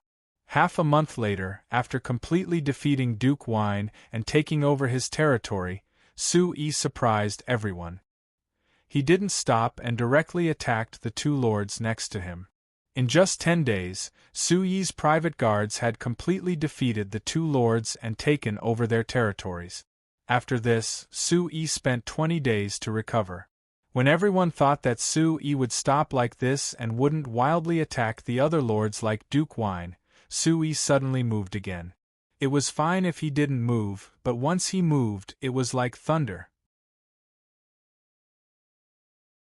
In a single month, Sui's private guards had defeated 7 lords, taking the territories of those 7 lords under his name. In all these battles, with the large amount of military magic machines' firepower, the other lords couldn't resist at all and were all defeated without exception. At this time, the other lords in the Principality of Constantine finally understood. Although Sui wasn't Duke Wine, he was more of a threat than Duke Wine. Thus, all the remaining lords in the Principality of Constantine gathered together and planned to resist Sui's attack. However, the merciless reality shattered the last glimmer of hope in their hearts. Sui had only sent out 5,000 private guards, but they had easily defeated the 40,000 army gathered by the lords. Moreover, Sui's private guards had the absolute initiative and had the complete advantage. In front of Sui's private guards, the lord's subordinates were like children in front of adults. They could only be beaten up and couldn't resist at all. This battle completely shattered the other lords' thoughts of resistance. After this battle, most of the lords chose to surrender to Sui. A few of them secretly took their belongings and fled the Principality of Constantine, disappearing like Duke Wine. In less than 2 months, Sui had completely defeated all the other lords in the Principality of Constantine. He had truly achieved what Duke Wine had thought of before, which was to bring the entire Principality of Constantine under his control. However, out of everyone's expectations, Sui rejected the request of a large group of people for him to succeed Duke Stantine. Instead, he announced the formation of a parliament in the Principality of Constantine, the Principality of Constantine for short. It would be responsible for managing all the large and small government affairs in the Principality of Constantine. At the same time, Sui recommended Count Enclo as the chairman of this parliament. He also recommended several young lords in the Principality of Constantine and selected a few commoners from the Principality of Constantine to enter the parliament. They would also serve as committee members and assist Count Enclo in managing the affairs of the duchy. As for Sui himself, he only had the title of special advisor in the parliament. He didn't participate in the management of government affairs and would only provide advice and assistance when needed. Of course, this was what he said publicly. In everyone's opinion, with his strong control over the Principality of Constantine, how could the government affairs in the Principality of Constantine be bypassed by him? To put it bluntly, although Sui didn't have the title of Duke Stantine, he had the title of Duke Stantine. It was even more exaggerated to say that with his control over the Principality of Constantine, he could be said to be the king of this country. ####. A breeze blew in from the window, bringing with it a trace of coldness. Sui withdrew his gaze from the statistical report in his hand and raised his head to look out the window. Although it was still green outside the window at this time, it was already the end of December and they had officially entered the late winter season. From the time they left the Lampari kingdom until now, the new flyer had been in the Principality of Constantine for more than 2 years. It was only today that they had truly taken root. Every time he thought of the storms that the new flyer had experienced in the Principality of Constantine over the past 2 years, Sui couldn't help feeling emotional. Although the new flyer had just left the Lampari kingdom and wasn't strong enough after entering the Principality of Constantine, Sui decided that it was more important to gain a firm foothold first. But in these 2 years, the Frestec Chamber of Commerce had many chances to control the situation of the Stantine Duchy like they did now. The reason why they didn't do this was because Sui wasn't interested in it. But in these 2 years, the situation in the Principality of Constantine had changed and the new flyer had paid a heavy price because of Sui's disinterest. Duke Wine's surprise attack on the new flyer didn't cause that much damage, but Duke Wine's attempt to capture the new flyer with the Sack Kingdom had made the new flyer suffer heavy losses. Sui didn't care about the economic losses. Even if the new flyer had invested over 3 million gold coins to take care of the threat from Duke Wine and the Sack Kingdom, adding in the funds invested in the reconstruction after the war, as well as the following development plans, Sui estimated that the new flyer would invest close to 10 million gold coins next year, but Sui didn't feel any heartache. What really made his heart ache was the large number of lives that had been lost in this experiment. If I had been a bit more resolute, perhaps there wouldn't have been this many deaths, right? Looking at the red leaves falling outside the window, Sui's eyes dimmed, but after a while, they became firm again. No matter what, since I've already made my decision, I can't hesitate anymore. Sui tightly clenched his fists before relaxing them. After controlling the Principality of Constantine, there were many people who suggested that he should take the position of Duke Stantine, or even directly become king. Sui rejected them all. Although his mind had changed after the previous matters and he was willing to control the situation, he was clear that with the new flyer's current strength, it wasn't a problem to control the Principality of Constantine. It was enough to stop the other forces from coveting the Principality of Constantine and the new flyer, but it wasn't realistic to control the entire Principality of Constantine on the surface. No matter what, I can't put my fate in the hands of others in the future, rather it should be in my own hands. Sui looked at the red leaves falling outside the window and the sparse forest, suddenly feeling enlightened. He raised his hand and pointed. The fallen leaves outside the window, which were originally like the early autumn scenery, suddenly rippled as if a small stone had been thrown into it. At this time, Sui actually broke through.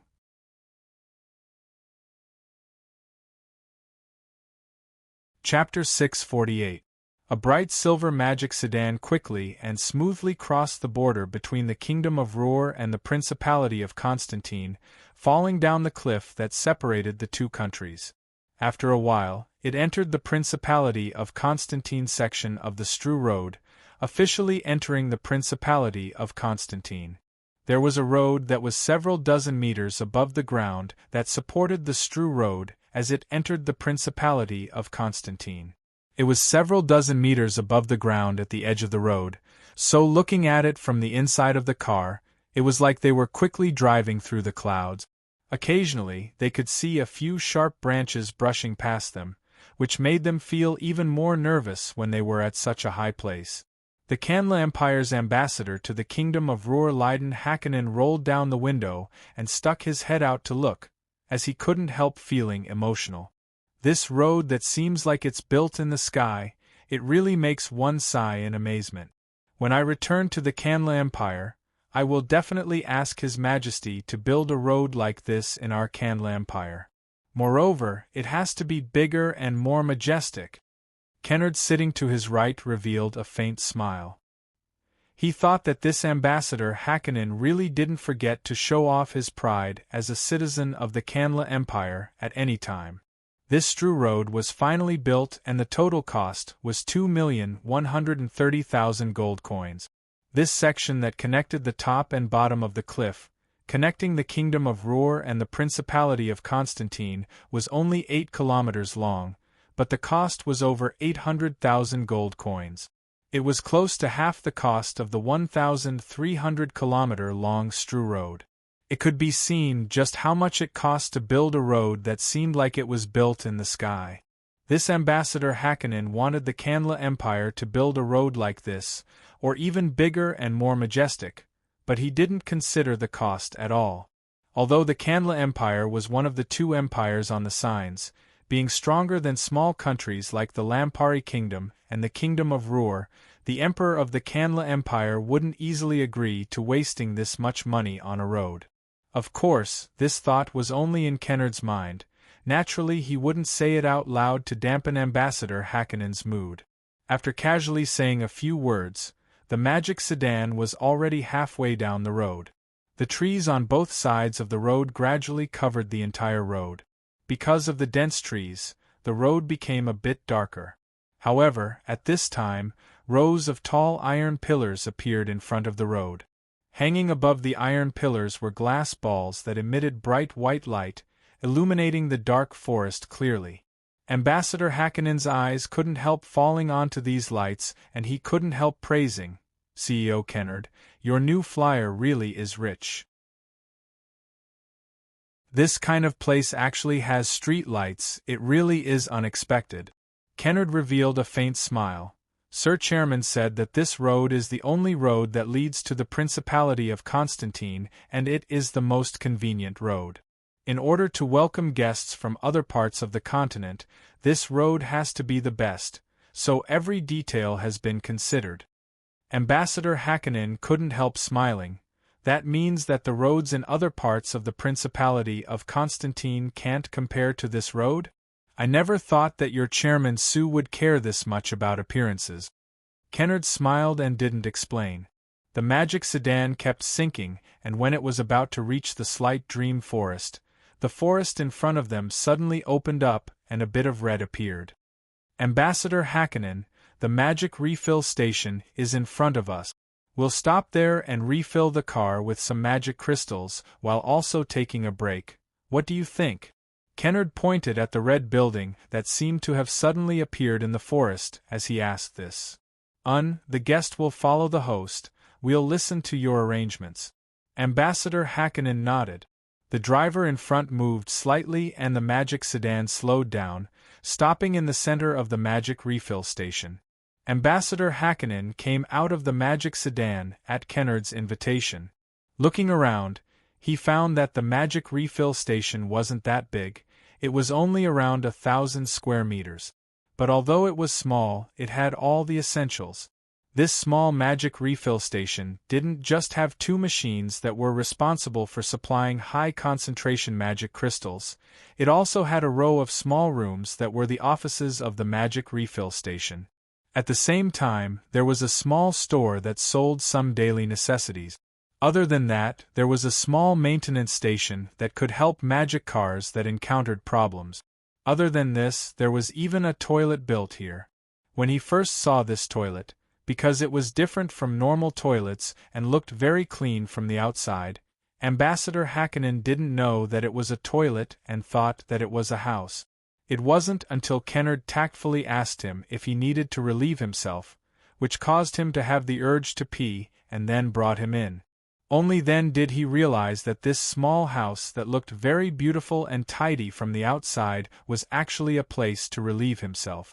After going to the toilet that was a bit strange, but was very clean, Ambassador Hakkinen saw Kennard press a metal button above the toilet and a stream of water came out, washing the toilet before disappearing into a small hole at the bottom.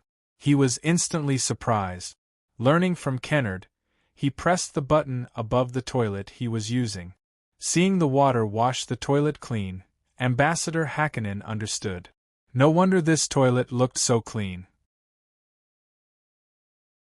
It seemed like other than someone cleaning it regularly, this automatic washing system had played a large role.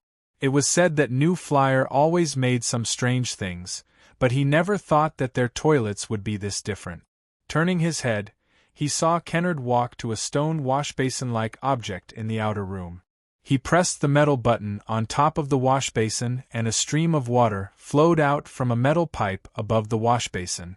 Kennard reached out to wash his hands before putting his hands into a groove made by a strange-looking thing beside the washbasin. Then there was the sound of wind coming from the groove. After a while, Kennard raised his hands and his wet hands were completely dry. Seeing Ambassador Hakkinen's surprised expression, Kennard gave him a hand signal with a smile, indicating for him to do the same. Ambassador Hakkinen hesitated a bit. He first learned from Kennard to wash his hands and then, after hesitating a bit, he followed Kennard's demonstration and put his hands into the groove. When his hands were put in, Ambassador Hakkinen felt a wind that wasn't that big come out of the groove, but it was fast and had a trace of warmth to it. Mimicking Kennard, he flipped his hands up and down, and felt the water stains on his hands evaporate quickly under the warm wind. In a moment, his hands were dry again. Ambassador Hakkinen took his hands back, and couldn't help feeling surprised. He asked Kennard, "What is this thing? Why does it have such a strange function?" Kennard pointed at the urinal and the wash basin they used with a faint smile before replying, "This is very simple tap water, there's nothing strange about it." He pointed at the strange groove after saying this. "As for this thing, it is our company's newly developed small magic dryer. This model is specially used to dry your hands, making it easier to use when you have nothing to dry your hands after washing them. Ambassador Hakkinen, how do you feel after using it?" Ambassador Hakkinen looked over his hands before nodding. "This thing is simply too amazing. I don't even need a towel to dry my hands, it really is too useful." Without waiting for Kennard to explain, he directly reached out a finger to Kennard. "Let's not talk about other things first, this small magic dryer. I hope that your new flyer can prepare 100 of them for me first." Kennard nodded with a smile. "Of course there's no problem.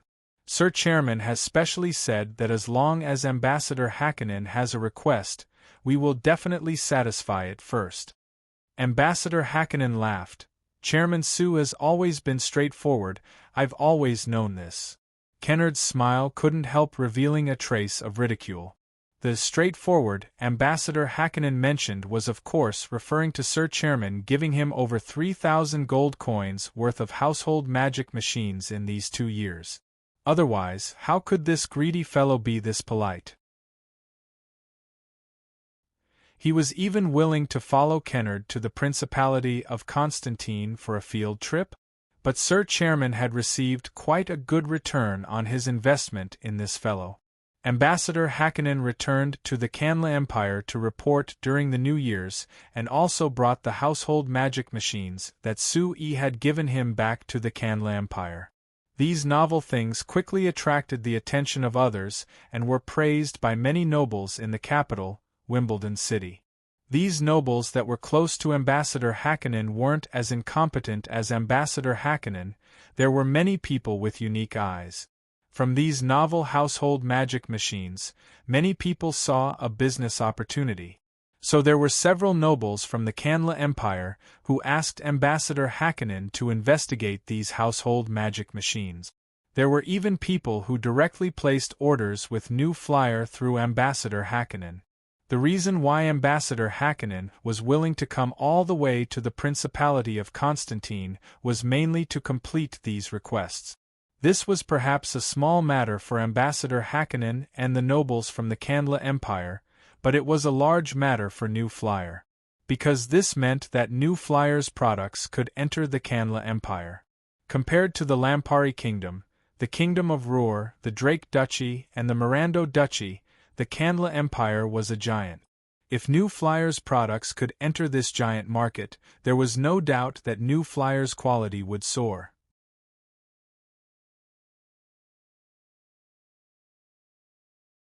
Chapter 649. After resting for a bit at the magic refill station, Kennard and Ambassador Hakkinen set off again. The magic sedan quickly drove through the slight dream forest. Master Hakkinen and Kennard kept talking about what they had just seen in the car.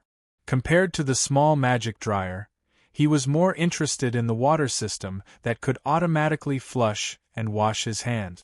Seeing him focus on the water system, Kennard was a bit surprised. Because Ambassador Hakkinen was normally useless, Kennard thought that he wouldn't be able to see that compared to the small magic dryer, the water system had a bigger effect, but he never thought that he would take the initiative to ask about this. Thinking about it, Kennard decided to seriously tell him. This water system, as the name implies, it doesn't need anyone to control it and can automatically send water to where it needs it. Ambassador Hakkinen, the water you saw for flushing and washing your hands is part of the water system. This means that if I want the water to automatically go to other places like the kitchen, the bathroom, or the garden, it is completely possible? Ambassador Hakkinen looked very interested. Yes. Kennard nodded. Actually, the main part of this system is the water pipes. For example, when you were washing your hands, the water pipe you used to release the water is actually one of the terminals. Seeing the doubt on Ambassador Hakkinen's face, Kennard explained, this terminal concept was proposed by Sir Chairman. The so-called terminal is the thing that can be used in the system. When placed in the water system, it is a faucet. Ambassador Hakkinen nodded like he didn't really understand. In short, as long as I'm willing, as long as I set up the water system, I can release water from anywhere? Yes. Then where does the water in the water system come from? Why does the water come out of the faucets through the pipes? Kennard revealed a faint smile.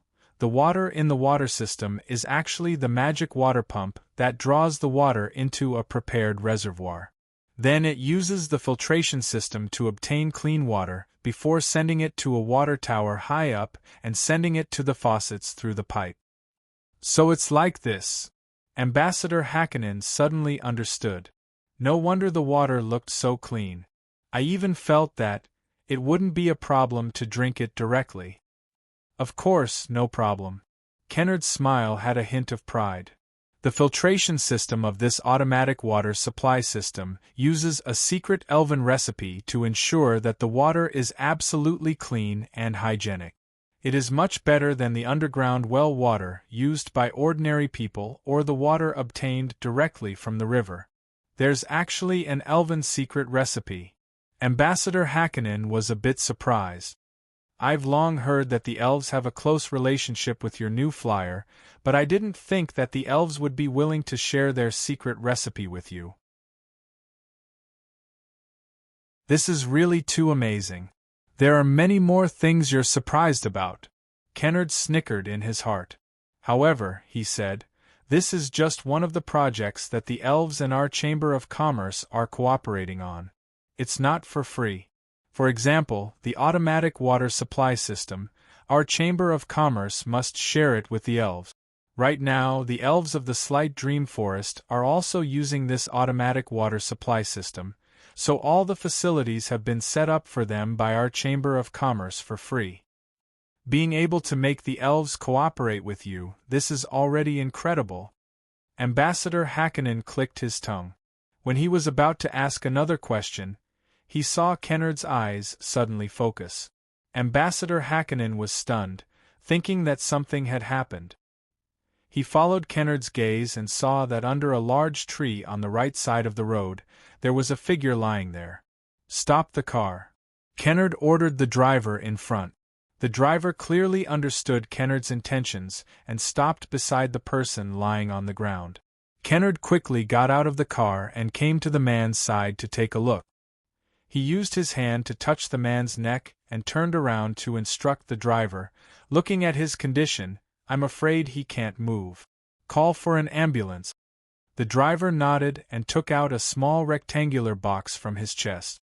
He pressed on it a few times before saying to the metal box, "Is this the emergency center? I have found an emergency patient here. Please immediately send an ambulance and medical staff to treat him. Right in the Slight Dream Forest, on the Strew Road." The driver paused and looked around before continuing, "Between Section 483 and Section 484. Right, it's on the side of the road. Please hurry, this person's situation doesn't seem good." After doing this, Kennard still didn't feel assured. However, he didn't have any medical knowledge and he didn't want to move this person, so he was helpless. After thinking about it with knitted brows, he suddenly thought of something. He searched his chest and took out a cylinder.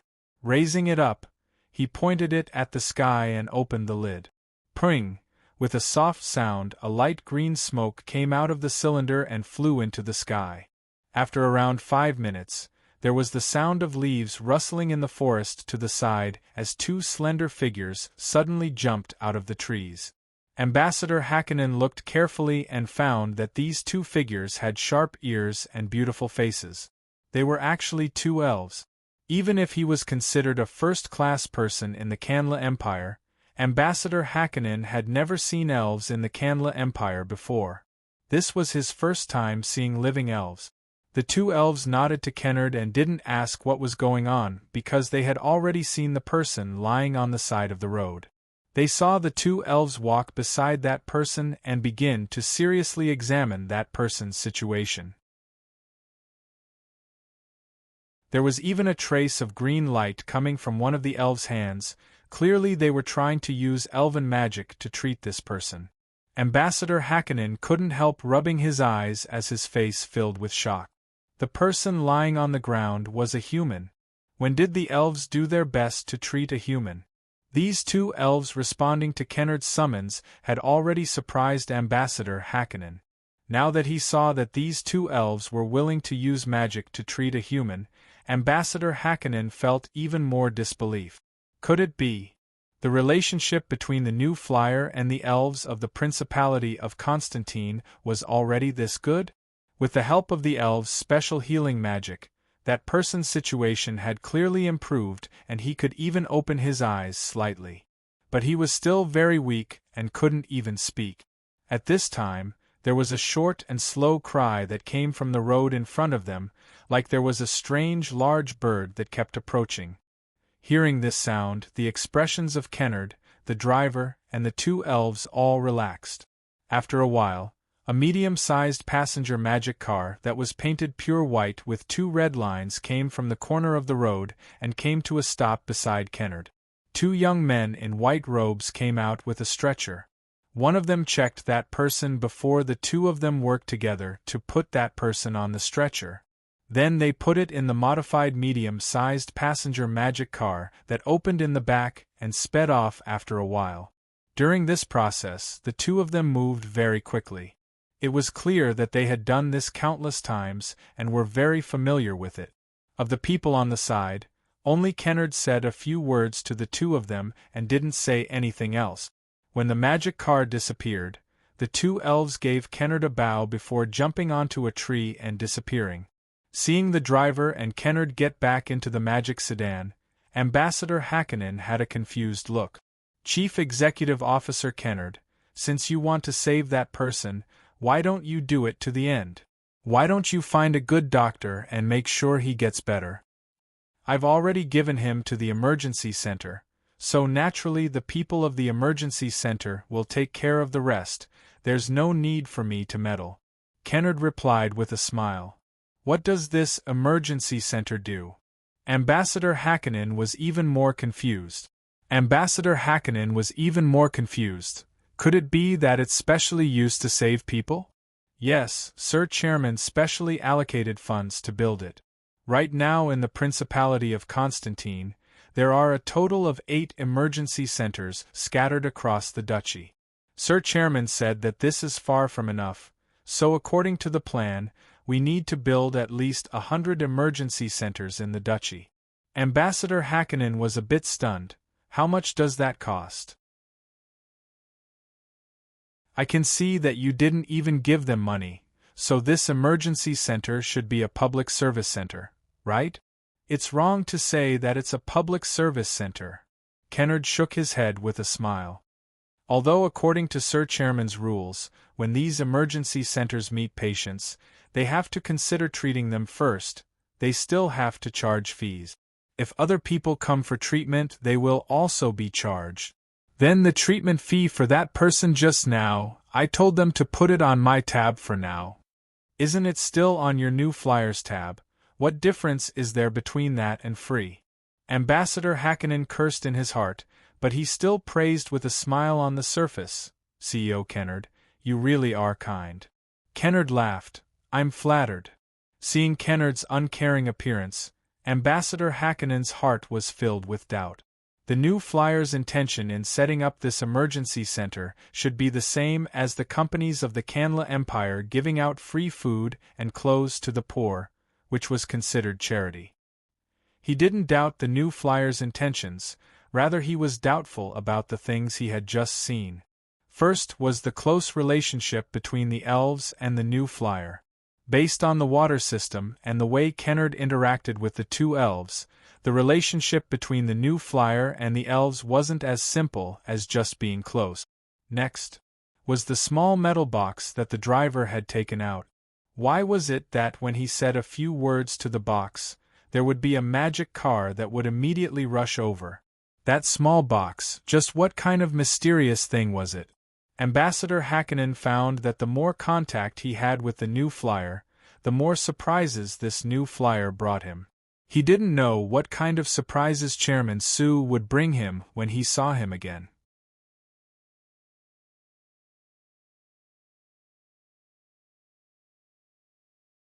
Chapter 650. The magic sedan quickly moved forward, and after around half an hour, they finally drove out of the Slight Dream Forest. The towering trees on both sides retreated behind them, and it opened up in front of them. There was an endless plain that appeared in front of them. Ambassador Hakkinen looked forward, and he couldn't help being attracted by the rows of tall buildings standing in front of him. Although they were still far away, Ambassador Hakkinen could easily tell that these tall buildings that were like pillars on the ground were at least 20 meters tall. The tallest one among them was at least 30 meters tall. Such a tall building was rarely seen even in the Kanla Empire. From what Ambassador Hakkinen had seen, only the Kandra Imperial Palace's highest ceremonial hall could reach such a shocking height. Other than this, only the Sacred Light Church's cathedral could reach such a height. However, the Kandra Imperial Palace and the Sacred Light Church's cathedral were the two most important buildings in the Kanla Empire. For them to be able to reach such a height, it took a terrifying amount of manpower and resources. In front of Ambassador Hakkinen, looking over, there were over 10 buildings that reached such a shocking height. Even when the magic sedan gradually approached the tall buildings, Ambassador Hakkinen found that there were several construction sites that were currently being built, and there were also several tall buildings that were currently being built. Even if they weren't finished yet, Ambassador Hakkinen was certain that once these buildings were finished, they definitely wouldn't be shorter than the surrounding buildings. Ambassador Hakkinen looked at these tall buildings in a daze for a while before he couldn't help asking Kennard, "These tall buildings were built by your new flyer?" "No, we only invested in them. The concrete construction was done by the Amsterdam Chamber of Commerce. Kennard replied with a faint smile. Ambassador Hakkinen swallowed a mouthful of saliva with difficulty. The Canla Empire's highest ceremonial hall cost 7 million gold coins to build, and the Sacred Light Church's cathedral cost a shocking 10 million gold coins to build. Although the buildings in front of him couldn't compare to these two buildings, to be this tall, the investment definitely wasn't small. According to Kennard's words, New Flyer had invested in and built all these tall buildings. New Flyer is actually so rich? Kennard saw Ambassador Hakkinen's expression and knew that he must have misunderstood something. He said with a smile, "Ambassador Hakkinen, how much do you think it would cost to build this tall building?" Ambassador Hakkinen looked at the magnificent buildings in front of him as they approached. After pondering for a bit, he said in an uncertain voice, At least 2 million gold coins, right?" This number was deliberately low by Ambassador Hakkinen. Actually, according to his honest estimate, for this kind of magnificent building to be completed, it would take at least 4 million gold coins. However, after hearing his answer, Kennard smiled and shook his head. "Sir Ambassador, if one building costs 2 million gold coins, then there are a total of 17 buildings here. If you add them all up, you'll need to invest more than 30 million gold coins. Although our New Flyer's profits are good, we aren't that rich." Ambassador Hakkinen thought about it and immediately asked, "Then how much does each building cost?" Kennard raised 4 fingers. "On average, each building costs 400,000 gold coins." Only 400,000 gold coins? If it wasn't for the fact that he was sitting in the magic sedan, Ambassador Hakkinen would have jumped up in shock. This number was far beyond his expectations. The total investment for such a magnificent skyscraper that seemed to reach the clouds from below was only 400,000 gold coins. This was too little. Kennard looked at the shocked Ambassador Hakkinen with a smile. He thought that if this matter could catch Ambassador Hakkinen's attention and let him spread this to the Canla Empire, it would be a great help to the Amsterdam Chamber of Commerce. If Chairman Cruz knew about this, he would definitely thank him. Of course, this was the arrangement that Sir Chairman had made ahead of time. If Chairman Cruz really wanted to thank him, he had to thank Sir Chairman first. But in the end, this idea of using reinforced concrete to build tall buildings was something that Sir Chairman had taught the Amsterdam Chamber of Commerce. If it wasn't for Sir Chairman not being interested in the construction industry, it wouldn't have been the Amsterdam Chamber of Commerce's turn to do this. The magic sedan kept moving forward, and after a while, they were close to the tall buildings. When they were close, looking at these tall buildings from below, it was even more magnificent. Ambassador Hakkinen poked his head out the window. He wanted to take a good look at these tall buildings, but he was attracted by the lively scene in front of him. Of course, these tall buildings weren't the only ones in the area where the tall buildings stood.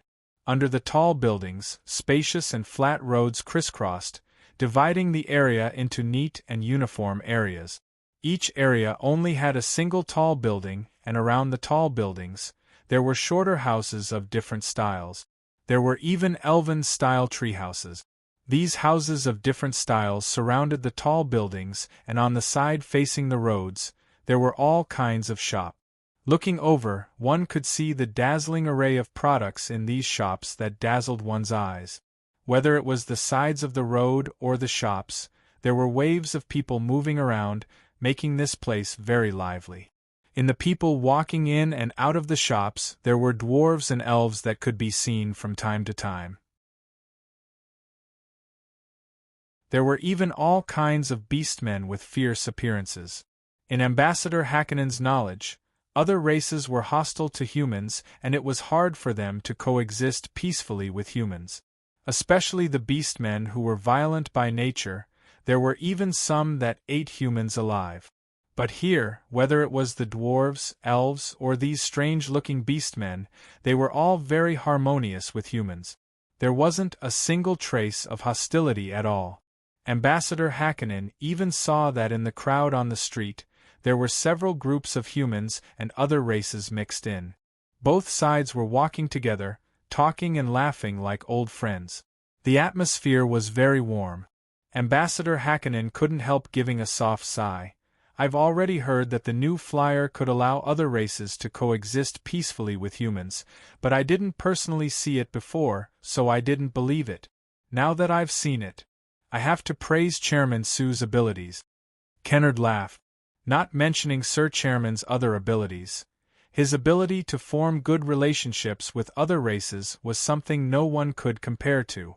Otherwise, how could the Nightsong tribe and the Moon Shadow tribe take the initiative to send elven beauties to Sir Chairman's side for him to choose from? Even the proud elves were like this. There was no need to mention the Beastmen. It's said that the Fox Clan's #1 beauty young Miss Avril had fallen in love with Sir Chairman, saying that she wouldn't marry anyone other than Sir Chairman. There were countless other Beastmen beauties who expressed this. As for the dwarves, there was no other way. They didn't conform to human aesthetics, so no one would think of this. While thinking of Sir Chairman's helpless appearance when he was surrounded by other race beauties, Kennard couldn't help revealing a happy smile. Then he ordered the driver in front, turn left in front and head to the racetrack. Racetrack? Ambassador Hakkinen heard this new term and wanted to ask, but he found that the car trembled. It didn't turn left according to Kennard's orders, but rather stopped. Kennard raised his brows. When he was about to ask, he saw the situation in front of him and nodded. Red light, then let's wait. Red light? Ambassador Hakkinen was even more confused. He followed Kennard's gaze and looked in front. He found that at the intersection of the two roads, there was a pillar that was around 4 meters tall. There was a horizontal bar on it and there were 3 magic arrays hanging on it. The leftmost magic lamp was currently lit up, releasing a red glow. In front of the magic sedan they were in, there was a medium passenger magic car and 2 magic sedans. They were all obediently waiting at the intersection, silently watching the cars coming and going on the road. Seeing this strange scene, Ambassador Hakkinen couldn't help asking, "This is a red light? What does it mean?" Red light, green light, this is the most basic traffic law here. Ambassador Hakkinen, I hope that you can remember this. If you come here in the future, please follow it as much as possible. Kennard explained with a faint smile. Red light? Green light? This. Ambassador Hakkinen wanted to keep asking, but the magic lamps in front of them began to flash red. After a while, the red light went out and the rightmost magic lamp lit up with a yellow glow. Ambassador Hakkinen saw the magic cars on the road stop. After a while, the magic lamp in the middle suddenly lit up, but it was green.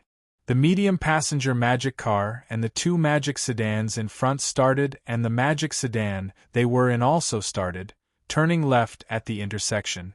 Ambassador Hakkinen turned to look at the intersection behind him and couldn't help clicking his tongue in surprise. Although this rule was very strange, as long as everyone followed it, there would be order at this intersection and there wouldn't be chaos. Of course, there was no need for this in other places, because other than here, there was no other place that had this many magic cars coming and going.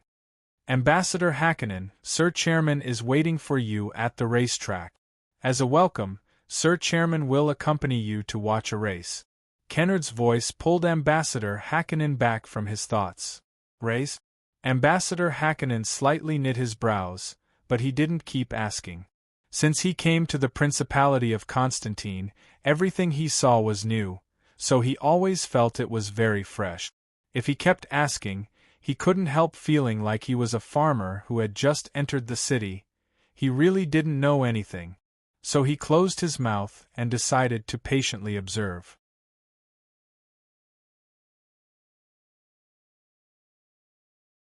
Chapter 651.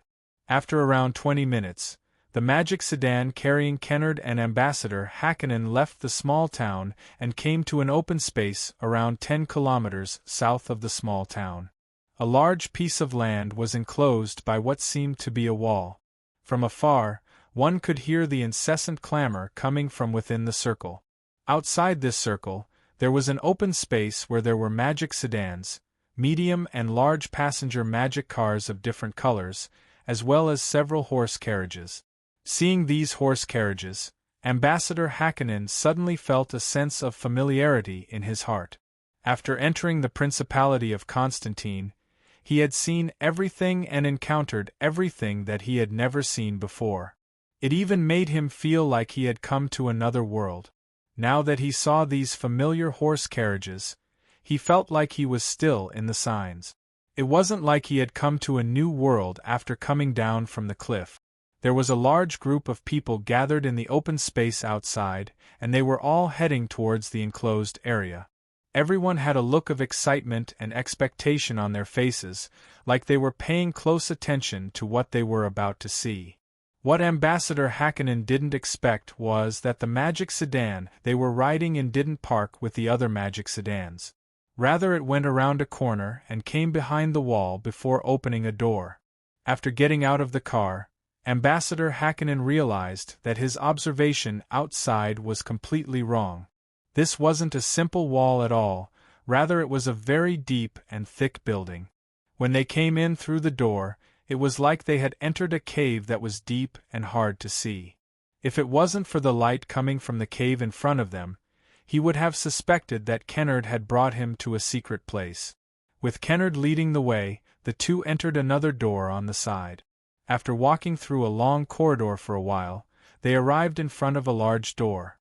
Kennard opened the door and there was a loud sound that scared Ambassador Hakkinen. When he calmed down, he found that he had unknowingly walked outside. Looking left and right, he realized that he was on a high platform.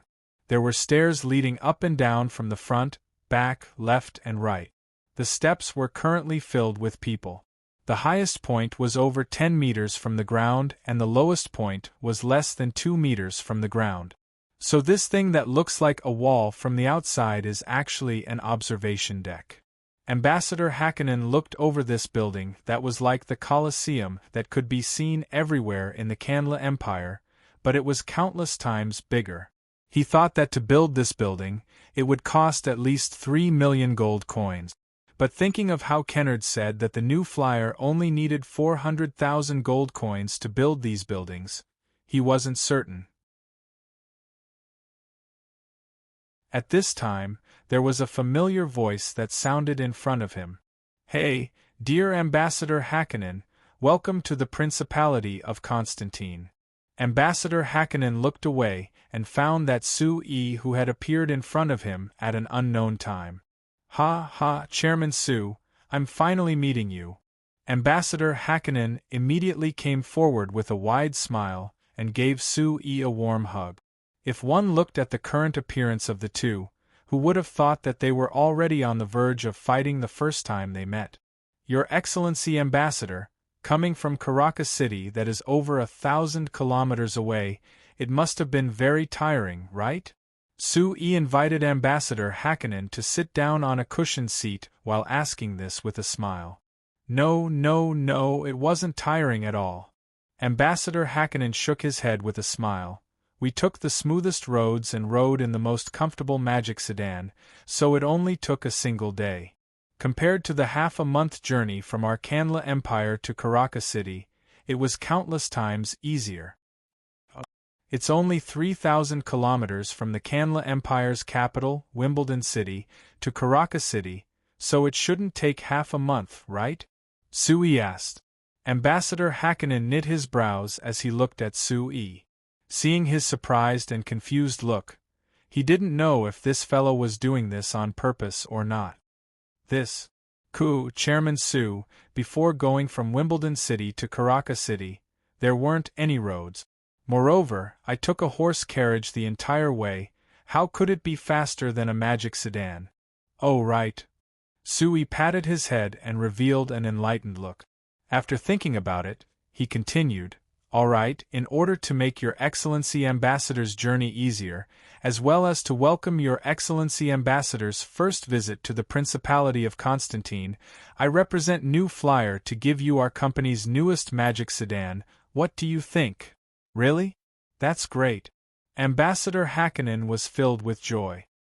He had called it a magic sedan on the way here from Caracas City, so of course he knew that the magic sedan was countless times more comfortable than horse carriages.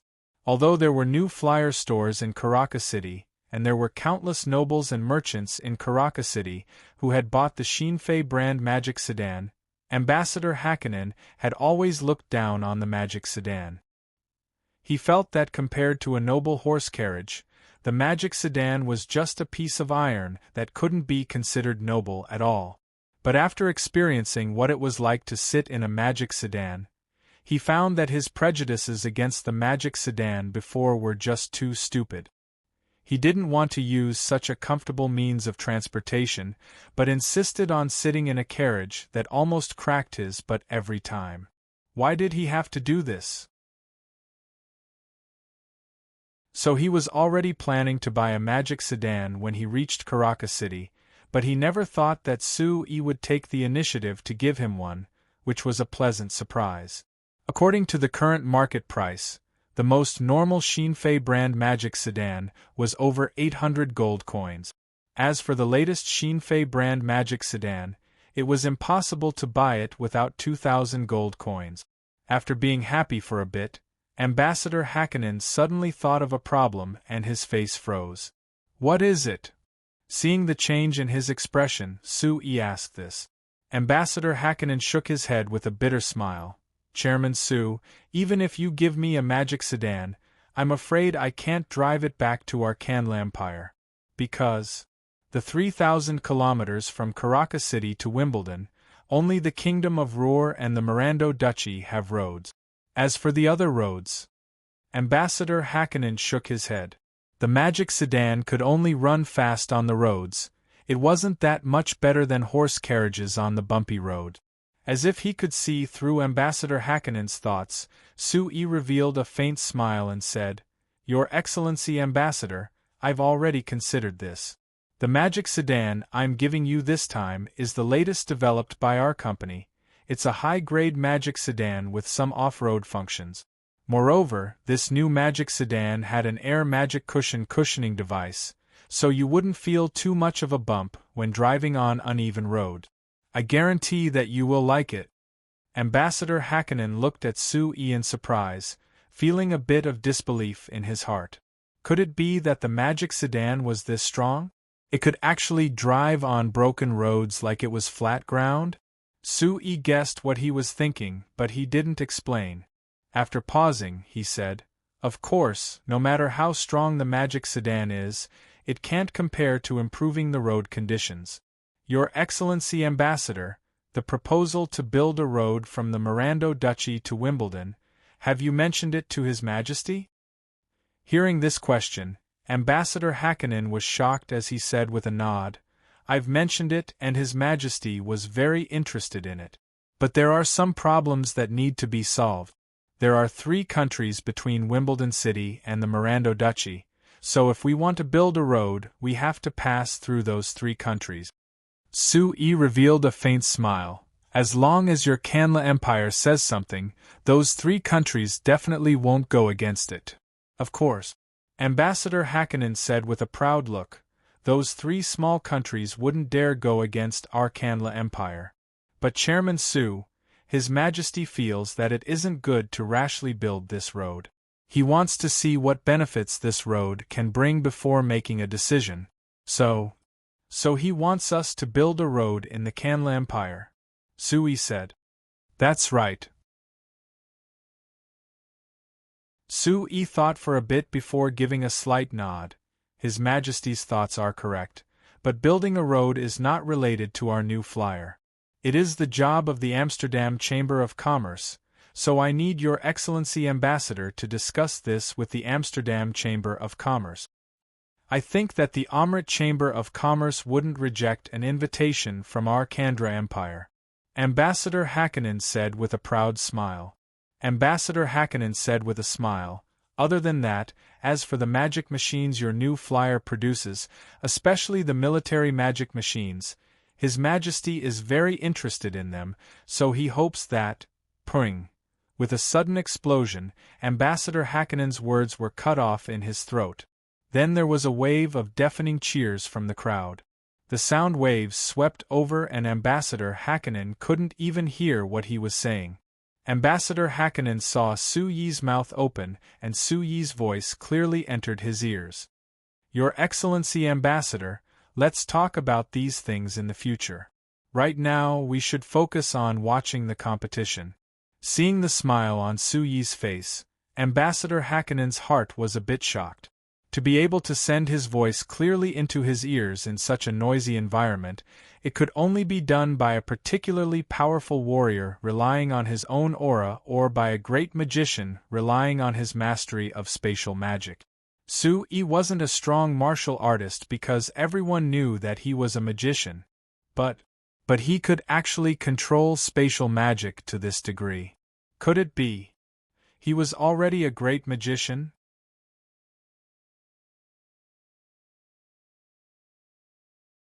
Chapter 652. Seeing Su Yi come in, Steele immediately came forward with the hangover soup she had already prepared. How was the discussion with Ambassador Hakkinen? Steele asked with a smile. Su Yi took a sip of the hangover soup and let out a sigh, feeling that the dizziness in his head was much better. Ambassador Hakkinen didn't have any other abilities, but his alcohol tolerance was terrifying. Su Yi had always thought that his alcohol tolerance wasn't bad, even being able to compete with the dwarves who treated alcohol like their lives. But he never thought that when he met Ambassador Hakkinen at noon, he would be defeated and almost be knocked out by Ambassador Hakkinen. Of course, this was because he had reduced his social interactions over the past few years and controlled the amount of alcohol he drank. It's all right, Su Yi replied with a nod. There are many nobles and large merchants in the Kanla Empire who are interested in our company's magic machines. This time Ambassador Hakkinen came as their vanguard to sound us out, but there should be many representatives from the Kanla Chamber of Commerce who will come to discuss this matter with us. I've already said it before, the magic machines are novel and easy to use, so the people of the Kanla Empire will definitely welcome them. This has already been proven in the surrounding countries, Steele said with a faint smile. Su Yi laughed, thinking that he never doubted this. But based on the information Ambassador Hakkinen had revealed, the Kanla Empire's royal family had already noticed the military magic machines and were interested in them. But based on Ambassador Hakkinen's attitude, the Kanla Empire's royal family didn't have a deep understanding of the military magic machines. So they were only interested, but it wasn't that deep, so they weren't that active. According to Su Yi's plan, now wasn't a good time to spread the military magic machines across the continent. This was because if giants like the Kanla Empire and the Mala Empire set their eyes on the military magic machines, with New Flyer's current strength, it would be hard for them to hold on.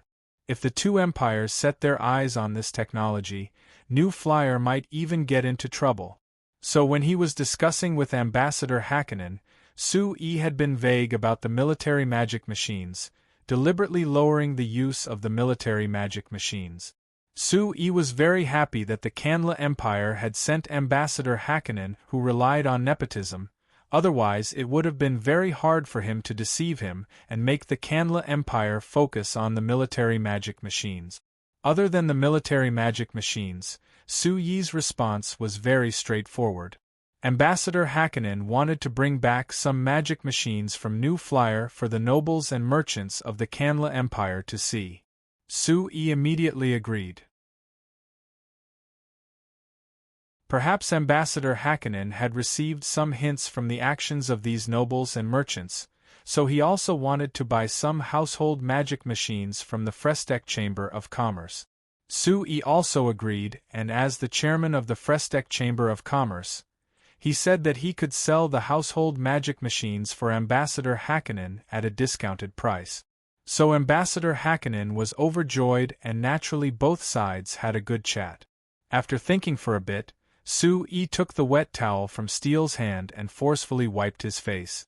Even if it was the hot summer day, the water that had been specially added to ice still made Su Yi's spirit rise. Seeing Su Yi's forceful appearance, Steele slightly knit her brows. Looking at your appearance, How about you don't go in the afternoon? Sui shook his head. No, the ceremony in the afternoon is very important, so I have to be there personally. Steele gave a soft sigh and no longer tried to persuade him. She was very clear on the importance of the ceremony in the afternoon, and she was very clear that Sui attached great importance to this ceremony. Then you should rest first, I'll go find Agnes. Agnes? Sui was stunned, but he saw that Steele had already left. Sui was stunned. Seeing that it was still early, he was too lazy to return to his bedroom. He came to the balcony behind the manor and laid down on the chair. Although it was early summer, the balcony was against the cliff and faced the sea. The sea breeze was blowing and the sun wasn't too strong, so lying in the shade was very comfortable. After a while, Sui fell asleep. After being in a daze for an unknown amount of time, Sui suddenly woke up. Opening his eyes to look at the sun in the distance, Sui could tell that it wasn't even 2 in the afternoon yet. However, it wasn't far from the official start of the ceremony, so he rubbed his face and stood up. As soon as he stood up, he felt a tearing pain come from his head. Sui couldn't help giving a bitter laugh. The pain from drinking was really unimaginable. Even if he was a great magician, he still didn't have a way to deal with it. Sui, you're awake? Steele's voice came from behind him. Sui turned around and found that Steele and Agnes had come out of the room together. I was about to wake you up, the ceremony is about to begin. Steele pulled Agnes over and gave Agnes a look. Seeing Agnes' hands reach towards his head, Sui was a bit stunned. What are you doing? Making you feel a bit more comfortable. Agnes revealed a bright smile. Her hands were already on the sides of Sui's head. After a while, Sui could feel the magic flowing from Agnes' body. The hands on his head released a cool feeling that slowly seeped into his scalp, and he could feel his headache being relieved. After around 2 minutes, Sui didn't feel a bit of headache at all, and his entire person was filled with energy. What kind of magic is this? Sui was very surprised. Agnes giggled with a proud look on her face. This is one of the special spiritual spells of us elves, the mind concentration technique. It can let your mind return to normal. It's this amazing? Sui said with a sigh. The elves really were the most ancient race in this world. They could always grasp knowledge that other races didn't have, and it was the same in magic. Spiritual magic was still in the research stage among human magicians, but from the magic Agnes just used, it was clear that the elves had a deep understanding of spiritual magic. How is it? Do you feel better? Agnes asked with a smile. It's much better. Seeing Agnes' naughty and proud smile, Sui couldn't help reaching out his hand to pinch her high nose. Such a useful magic, you can teach it to me when you have time in the future. Agnes was stunned and awkwardly said, This is a secret of us elves. Seeing the shame on Agnes' face, Sui laughed and patted her shoulder. Since it's a secret, then forget it. If I want to learn it, I'll go back and ask Elder Elucia and try to get her to agree. Perhaps the elder will agree. Right. Agnes said in an uncertain voice. We'll talk about this later, I'll be leaving first. Sui waved his hand and said goodbye to the two of them. After taking 2 steps, Steele's call came from behind him. Sui, come back a bit earlier tonight, alright? I'll be leaving tomorrow. Sui reached out his hand and made an okay gesture. Steele already knew what this gesture meant, so she nodded with a faint smile. Sui passed through the manor's rooms and came to the front yard, just in time to see Liz, Linda and the bouncing Freya come through the gate. His eyes swept over Liz and Linda's slightly bulging bellies, and Sui couldn't help smiling. Liz and Linda had been with him for over 2 years and there was no movement before, but after the New Year's, it was like the two of them had made an agreement and were both pregnant. Still had been a bit obsessed with him during this period of time, and she couldn't wait to tell him that she wanted him to accompany her at night. Perhaps it was because she had been stimulated by Liz and Linda. Speaking of which, he had been married to Steele for more than 4 years, and now Freya was already over 3 years old, but Steele's belly had not shown any movement, so it was no wonder she was anxious. "Hey, Freya, do you want to go out and play with Daddy?" Sui asked as he picked up Freya, who had rushed over. "Okay. I want to go," Freya happily replied loudly. Liz and Linda, who had followed over, were stunned for a moment and quickly said, "Master, aren't you going to attend an important ceremony in the afternoon? How can you take Freya with you?" "Let us take Freya."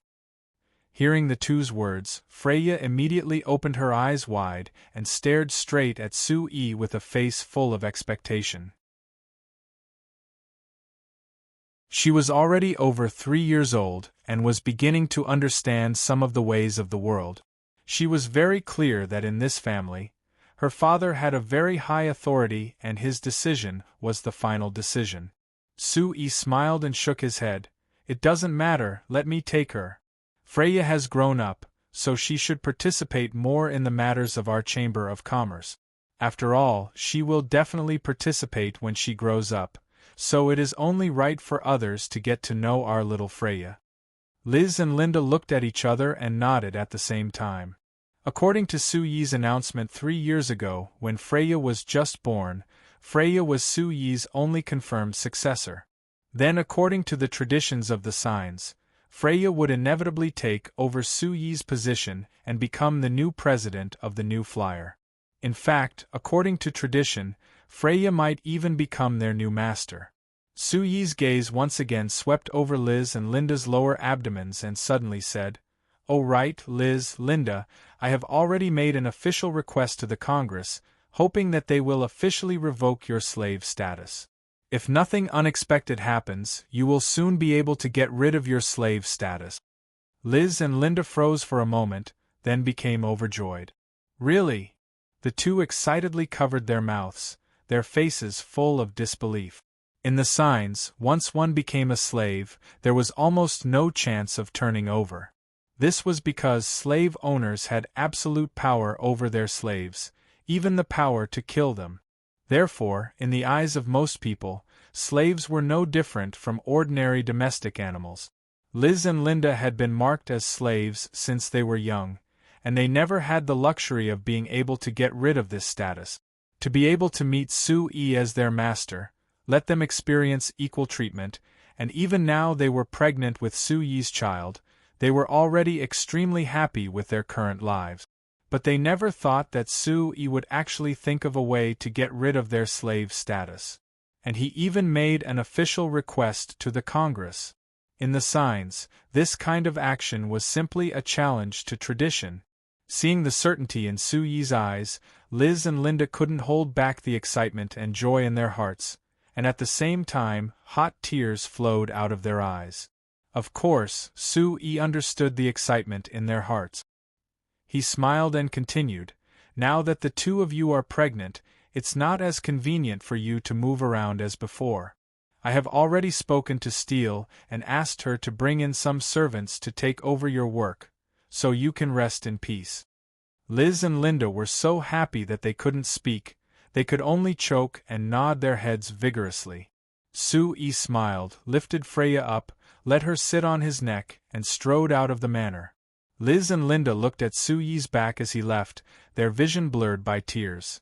You're tuning in to the Phoenix Nights YouTube channel. Don't forget to subscribe and join us on this journey to catch the most captivating stories.